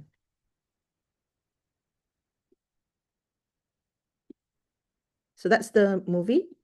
That's the formative assessment. So this movie was used, unlike the summative assessment, it was just used once, right? For the for the project, for the summative assessment project. But for the movie that was used for formative assessment, it was used throughout the the whole entire semester, because every time when we're dealing different theories, we still use the movie to talk about the theory. So the issues that's there in the movie, where they are able to apply. And for the final assessment, students can choose the relevant theory that they want to discuss to analyze the movie. Whereas during the formative, as we go along discussing about the theory, they use the movie as the stimulus for them to apply, okay, and propose the solutions for the issues raised. So the rationale for using the movie provides authentic context, able to see students' conception of not leaning, but learning theories, and ability to use the theory accordingly. So it's suitable with the course Applied Educational Psychology. So while they understand the theory, that's fundamental. So there are activities to help them to understand the theory, and there are also activities that help them to really propose solutions to the issues that's there in the movie. So this is the Padlet where they are able to see the relevance, and these are some of the things that they have. They find that those activities help them. So many says that those activities help them to understand better. Some actually recognize that these activities are relevant to the 21st century pedagogies, and which is relevant to them who will become teachers soon. So I'm going to skip that. So why do we need to have formative assessment while getting the testimonials from the students? You can see that it helps them with their motivation as well. They are motivated when they are able to see how they improve. So do they see the value of doing the task? Are they interested to do the task? That's important. When they are able to find the meaning when they're doing the task, just like watching any movie now, one of them actually told me, when I watch movies now, I watch them in a different way, because I'm constantly now using the theory to propose issues related to the movie. So that's nice, because then they will have a lot of experiences, although it's pseudo experiences, but those experiences mimic the real world. And when they are able to be in the real world, they are able to make those connections. And of course, there were also times when the rubric was improved, because when students do peer assessment, they tell me that they find it difficult to assess their peers, and that's when we negotiate. We sat down to negotiate what does it mean, what I mean, and what I'm looking at, and how best to improve the rubric. So that's clarity in the instruction as well. And how we gather those information is through the peer assessment marks that they gave, that we keep as record, but not to be considered in their overall performance, but to keep that in our record. And if they sometimes when they, well, I do have, that's the reason why sometimes my phone gets hang, because there's so many videos. Sometimes we video record them as our evidence. And yeah. Okay. For the summative assessment,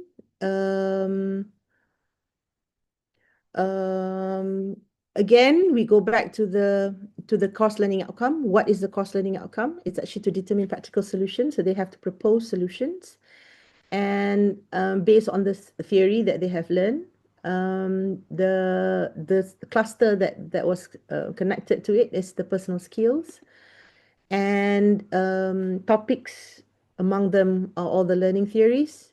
So we wanted to do movie analysis, because there were about 5 people teaching this particular course, and we sat down to look at the instruction. We sat down to look at the rubric, and while we were doing the formative assessment, we sat down again before the summative assessment to look at the rubric, if there were anything that we need to improve, or the instruction before we provide those instruction and the rubric to the students. And that is the instruction lah. So you are learning consultants being asked by Ministry of Education to determine the suitability of the, so it's even the instruction is making them see the possibility of teachers to become consultants, the Ministry of Education to see the suitability of the movie and providing solutions to the target audience. And of course, the rubric. And finally, once we've got the students' reflection, because it's related to personal skills and students' performance, we are able to do the CQI. So those are the formative activities. We did jigsaw, we did technology, we use technology, we use quizzes, Kahoot, and so on and so forth. Another example is case 2. This is what I mean by, there are many ways of you designing or planning your cost assessment plan. But in my case, I tend to try to connect it to the PLO so that I am able to know what exactly that I'm looking at the program learning outcome level, as well as the course learning outcome level, before we can do the assessment, planning of the assessment. FA here means formative assessment, and SA here means summative assessment. This is another example that I did with my students, also using movie. The reason why the other course we also use movie, because this course was done for this particular course earlier, and then we decided to do to apply that to another course that we taught. So when I gave Date Poet Society as the formative assessment, I gave them snapshots where there are issues related to the theory. When they did their summative, it's the whole entire movie. I did not give them the snapshots. They have to decide what part has what issue, which has what part can be explained in whatever theory related to the theory that I am teaching. So in the learning management system, you can actually see there's so many, there will be activities, and those activities, it doesn't have to be every week, but regardless, at least for the course learning outcome. I call it redesigning for active learning, where the movie case study was actually used to solve problems in the cases. Expert perspective is where they become invited speaker, which is actually this particular assessment was a trajectory for the students' learning curve, because they were asked to become experts as in PhD holders or EDD holders, and they're doing masters, and some of them are actually seriously thinking about continuing their studies to do their PhD. So this is the learning forum that I designed for them. So these are the students, and they if you notice, they have all their PhD, and I'm just the moderator. So they address, because it's a panel, it's a forum, so it's a panel, so they address each other, professors, and that's the reason why they were very elated by that. So this is the instruction that I gave to them, and of course it's followed by the rubric. And this is the testimonial, so I'm not going to show the testimonial, but basically just like before, they also showed positive feedback. They gave positive feedback in terms of their learning processes, which is what is important to me. So in terms of the summative, the questions that needs to be asked is whether, again, you have to make sure that it's fair, it's valid, it's reliable, in the sense that are they relating to the learning outcome? Were they able to make meaning during the formative assessment, so much so that they are clear before the summative assessment is given? And having it to become meaningful, is it meaningfully done or provided in a meaningful context so that they feel motivated to do it, because adult learners do and perform better when they are motivated to do it. Is it applicable to the real world context so that they can see the relevance of what they're doing to their own career or future context? Are they able to engage? Some of them are already saying that they are emulating the activities that they have in the classroom, because some of them are teachers, they are master students, some of them are teachers. So they are emulating whatever activities in their own learning processes to the context of their students, which is, I think, commendable. And do they, of course, do they acquire the skills, and are we able to ensure that the tools and measurement are devoid of bias? Of course, this one you have to do many times and gather many evidence or data before you're able to do the validity and reliability or item analysis or analysis for that matter. I think that was the question, one of the questions posed earlier. How many is the minimum?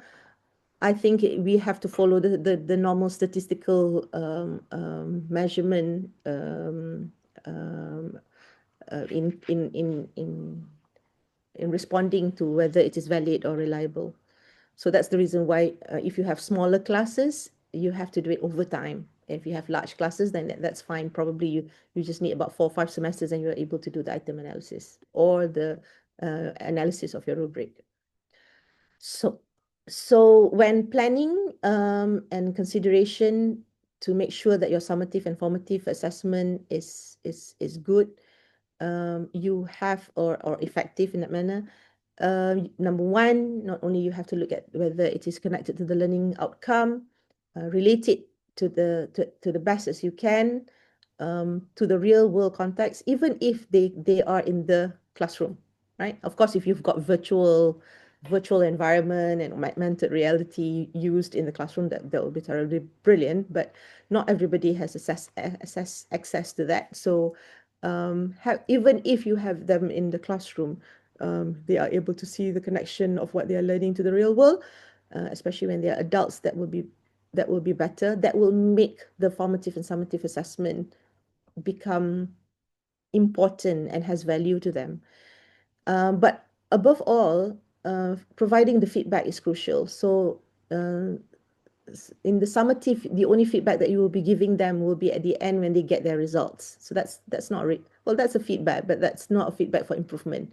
So what we want them during the time in which we have them in our classroom is to provide the formative assessment where they are given the feedback in order for them to be able to see where do they lack and how they can improve and whether they are on the right direction.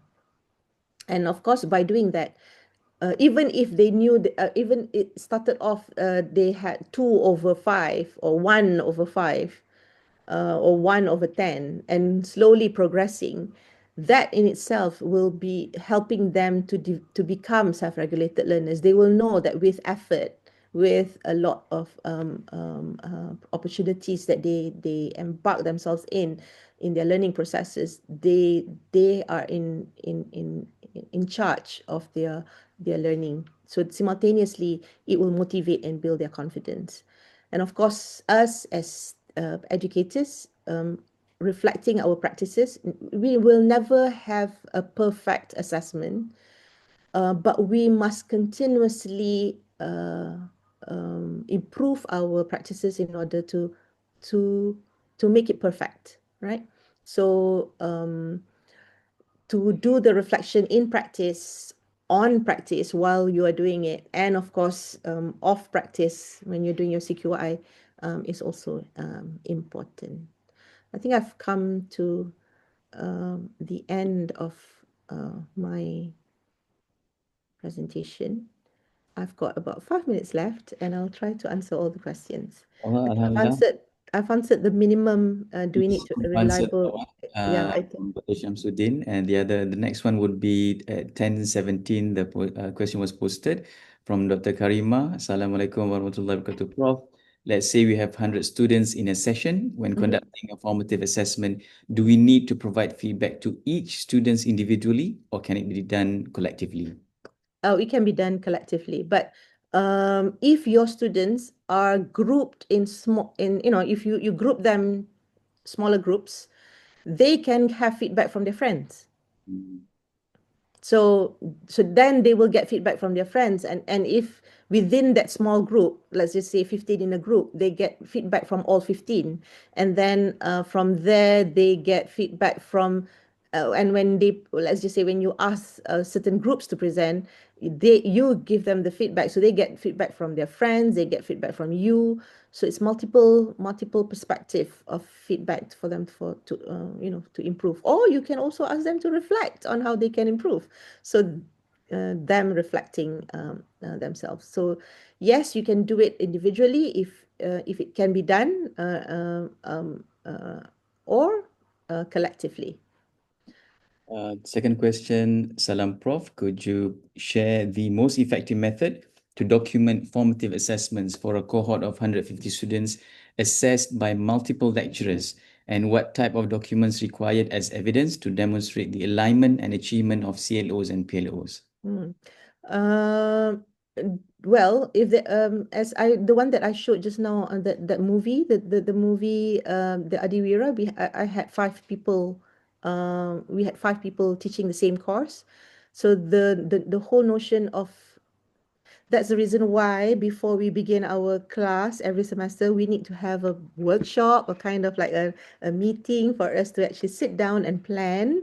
And when we are planning, we also plan on the instruction, the rubric, and then once we've already done the formative assessment, we can always have coffee time, where we discuss about how can we improve, what did we get, any feedback from the students, any feedback from the activities, for us to improve the instruction. So the evidence that as I mentioned just now, the evidence can be in the form of the rubric itself. So I've got a friend who did service learning. She wanted to teach interpersonal skills to her students, and she asked it was about halalan toyiban. So naturally, it's from the Islamic business studies. So you'll have all the male on one side and the female on one side, and she used the wheel. What do you call that? It's a wheel where you have their names and you randomly the random picker, right? So they're set in groups, and naturally you will have a mix of both genders, right? So before she asked them to sit in groups, she asked them to evaluate themselves. Self-evaluation, they put 5/5 of themselves. They feel that they are able to communicate with other people. The minute she put them in groups of mixed gender, they evaluate themselves, because she asked them to get information from the group members, and they struggle to do it within 10 minutes. So they couldn't do the task, and she asked them to evaluate again. And of course, from 5, it dropped to 1/5. And the reason why she asked them to do that is because she's preparing them to have the interpersonal skills before they interview the proprietor of the cafe, because those are strangers. You cannot control the gender. And you have to ask those strangers, and this time they are very busy people, so they can just tell you off that please leave us alone because we want to goreng the kway teow. So yeah, so they had to develop the interpersonal skills. So she showed the the performance of the students throughout that 40 the maybe 10 weeks, or maybe I can't remember how many weeks, but she showed how 5 dropped to 1, and then slowly increasing their confidence level and their skills. Very interesting. And that helped them in the real world, in the real field work, when they were doing their service learning. And because they were confident by the time they completed, remember initially they were very timid and shy. After completing the whole entire service learning activity, they came up to the lecturer. This is after the class is over. They told the lecturer, we want to see the TNC HEPA. the Deputy Vice Chancellor for Student Affairs, because that Deputy Vice Chancellor is in charge of all the cafeterias. Mhm. And there were issues in the cafeterias that needs to be addressed. That one has got nothing to do with the rubric, nothing to do with their performance, but they wanted it so much to do. This is what I mean by changing their attitude, their behavior, and their cognitive through the course that you teach and through the assessment that you do. And this is, ladies and gentlemen, the value of education. Interesting, yeah. So it motivated them to kind of improve and contribute to the real world situation, alhamdulillah. Correct. So Dr. Wan Fatin asked, maybe you can just respond very briefly. Prof, can you share how to conduct the rubric analysis, or perhaps CPD can arrange another session? Yes, arrange another session. It's impossible for me to. Yeah. But basically, the rule of thumb is go back to your learning outcome. Okay. And then there's another question from the same person. Prof, does each CLO need to map to all three CAP, or can we choose one aspect for each? Example, CLO 1 to 2 to cognitive, CLO 4 for affective, and CLO 5 to psychomotor. Oh, you can do that as long as you have all the learning domain in one course. Okay. The problem now, some of the courses are just cognitive in nature, and some of the courses are psychomotor in nature.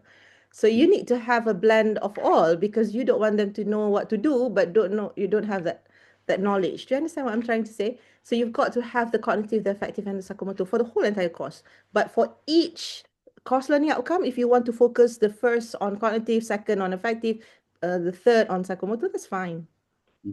Okay. So Dr. Firdaus mentioned, thank you, Prof, for the insightful sharing. If I may ask, how can we integrate subjective aspects into the OBE framework? For instance, spiritual development. Our university envisions producing holistic students who grow not only cognitive, but also spiritually. So how can we do that? Well, kind of see, when we talk about iman, right? We can't actually see iman, kan? We know iman is there, but we can't see iman. So if we can um, um, define, or how should I say, not define. If we can make it tangible, then we can measure. Then we not measure, but we can see. We can tell them that something is happening here. It might not be exactly it, just like ethics.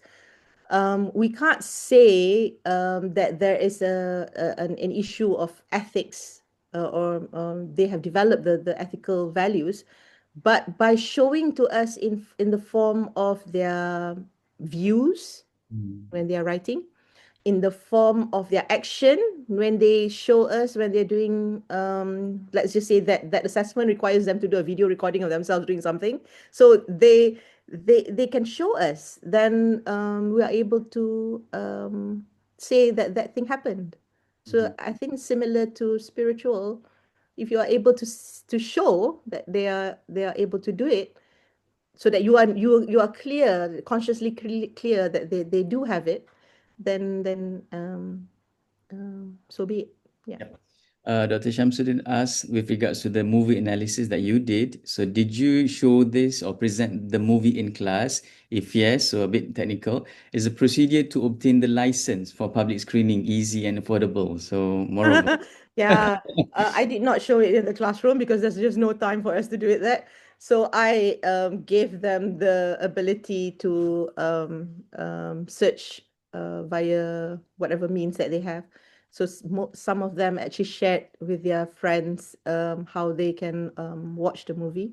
But the one that I gave, the Dead Poet Society, the one that I gave them the snippets, that's from YouTube. Yeah. If So you it's a shared public domain. So it's a common license. So Creative Commons license. So that's permissible. Dr. Fazrina mentions, asked Salam Prof. Fauziah, all assessment should be covered in the 42 hours of guided SLT, right? That is also including the final exam?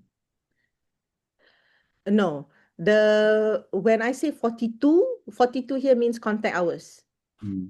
Just contact hours for your teaching. For your final exam, usually you will have extra, right? You'll have 3 hours outside of that 42. So every 3 credit paper, because you've got 14 weeks, so 14 times 3 is 42 weeks. So 42 weeks of you meeting your students either online or face to face, it doesn't matter.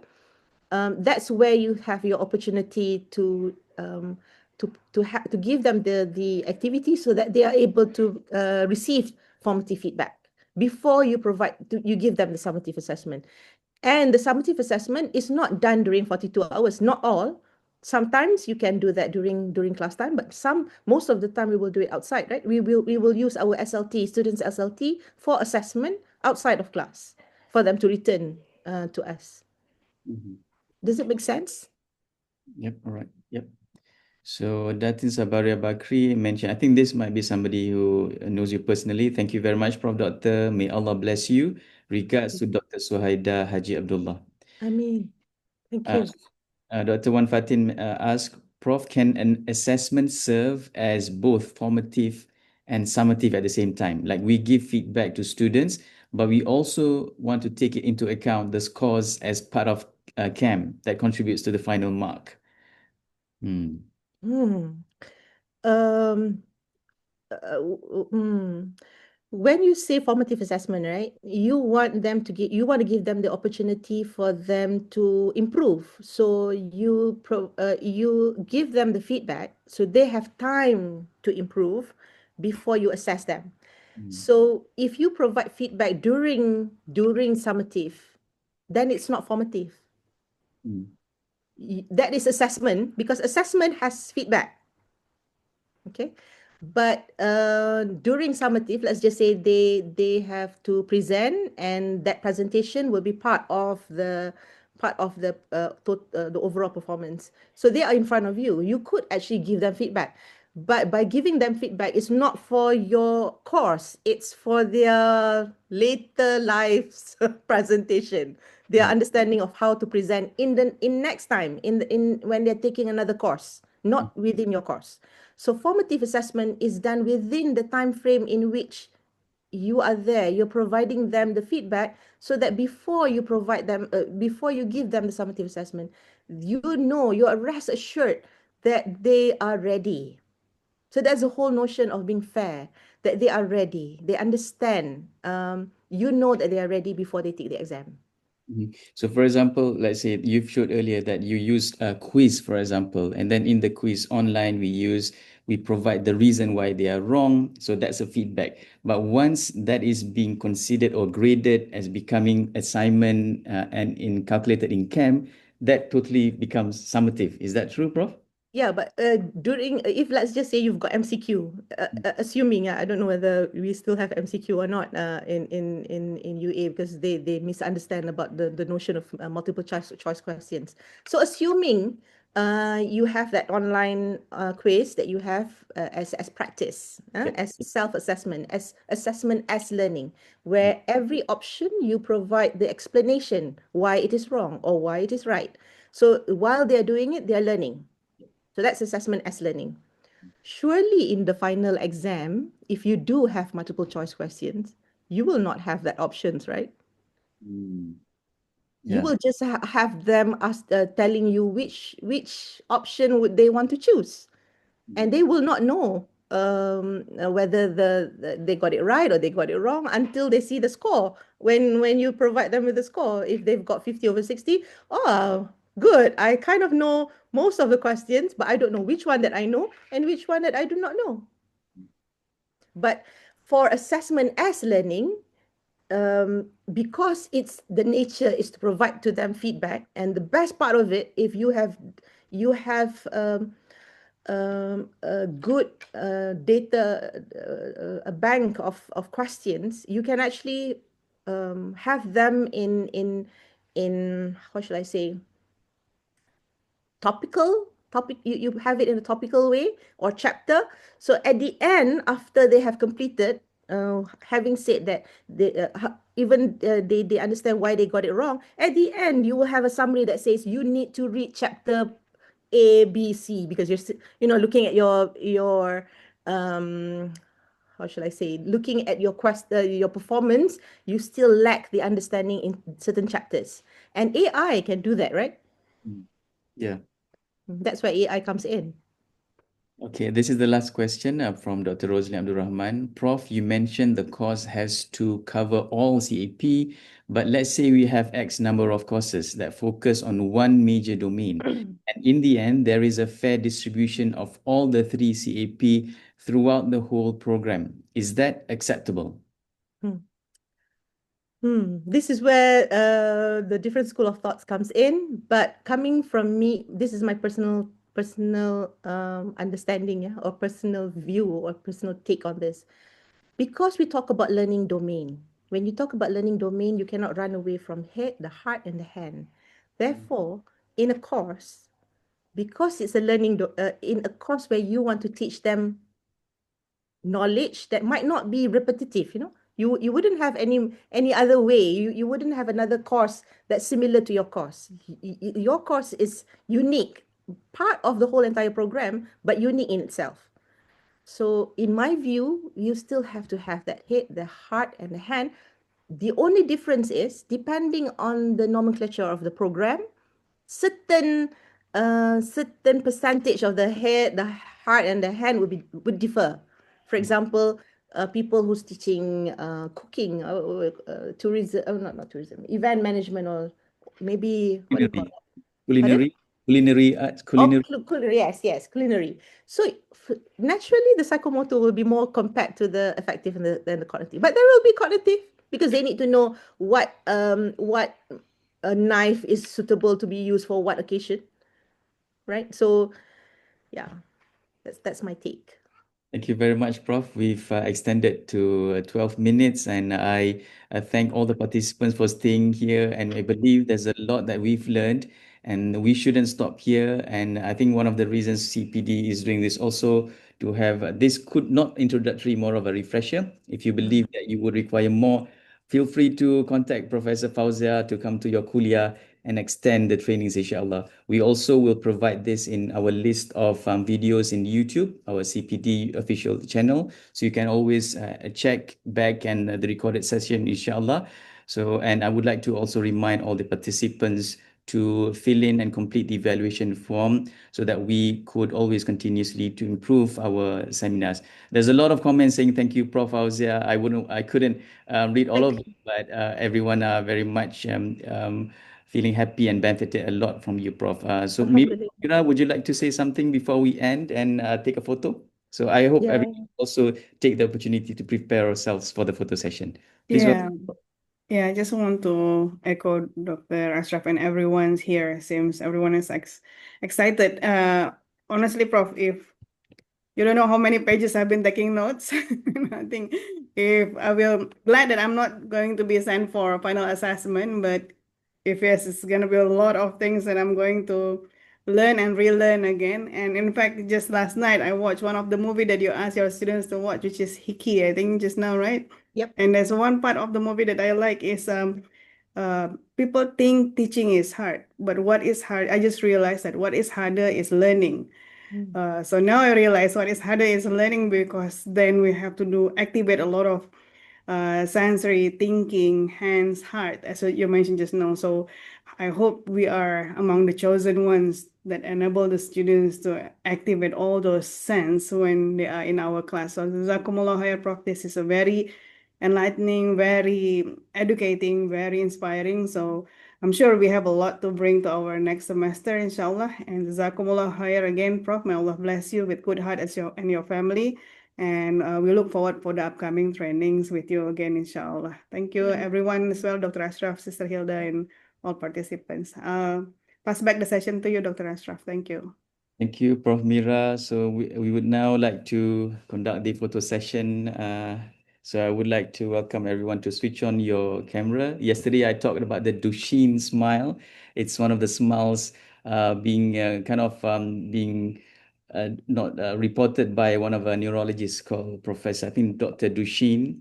So it's a smile that is shown to be the genuine smile, most Oh. often being distinctive among infants, babies. So among the features is that you can see the cheekbones and the eyes are being a bit more closed. Oh. So yeah, you can have a look at it. Duchenne smile. So you can search for I'll it look. and look and at it. practice in all of our CPD seminars, inshallah. So I can see that everyone is now switched on the camera. So if we can have Sister Hilda to assist us with the photos taking session, inshallah. Sister Hilda, are you there? Okay. Can we get the photos taken? Who's helping us? Let me just, or else I'll just, let me just screen. I have just done that. So let me share for everyone's mementos. Okay. Uh, All the participants, Prof? Are we done? all the participants in one screen, yes. So I think that's all. Thank you very much once again to Professor Dr. Fauziah for sharing to us with this knowledge. Alhamdulillah, may Allah bless you. And all this, inshallah, we'll try as much as possible to implement and improve our teachings, inshallah, in the future. We've spent so much time for research, but we should also do this. Prof reminded us that we should do this every start of the semester, because that's one of the elements of us as lecturers, as Murabbi. Teaching is one of the main aspects and tasks, not just research and others, inshallah. With that, once again, thank you to all participants. We will see you. Oh, Dr. Adlina is here, our speaker next October, inshallah. Dr. Adlina, we'll see you, inshallah, on the 10th of October on Friday, 9:30 a.m. See you once again. Assalamualaikum warahmatullahi wabarakatuh. Let's adjourn with tasbih kafara and suratul nas. Subhanallah.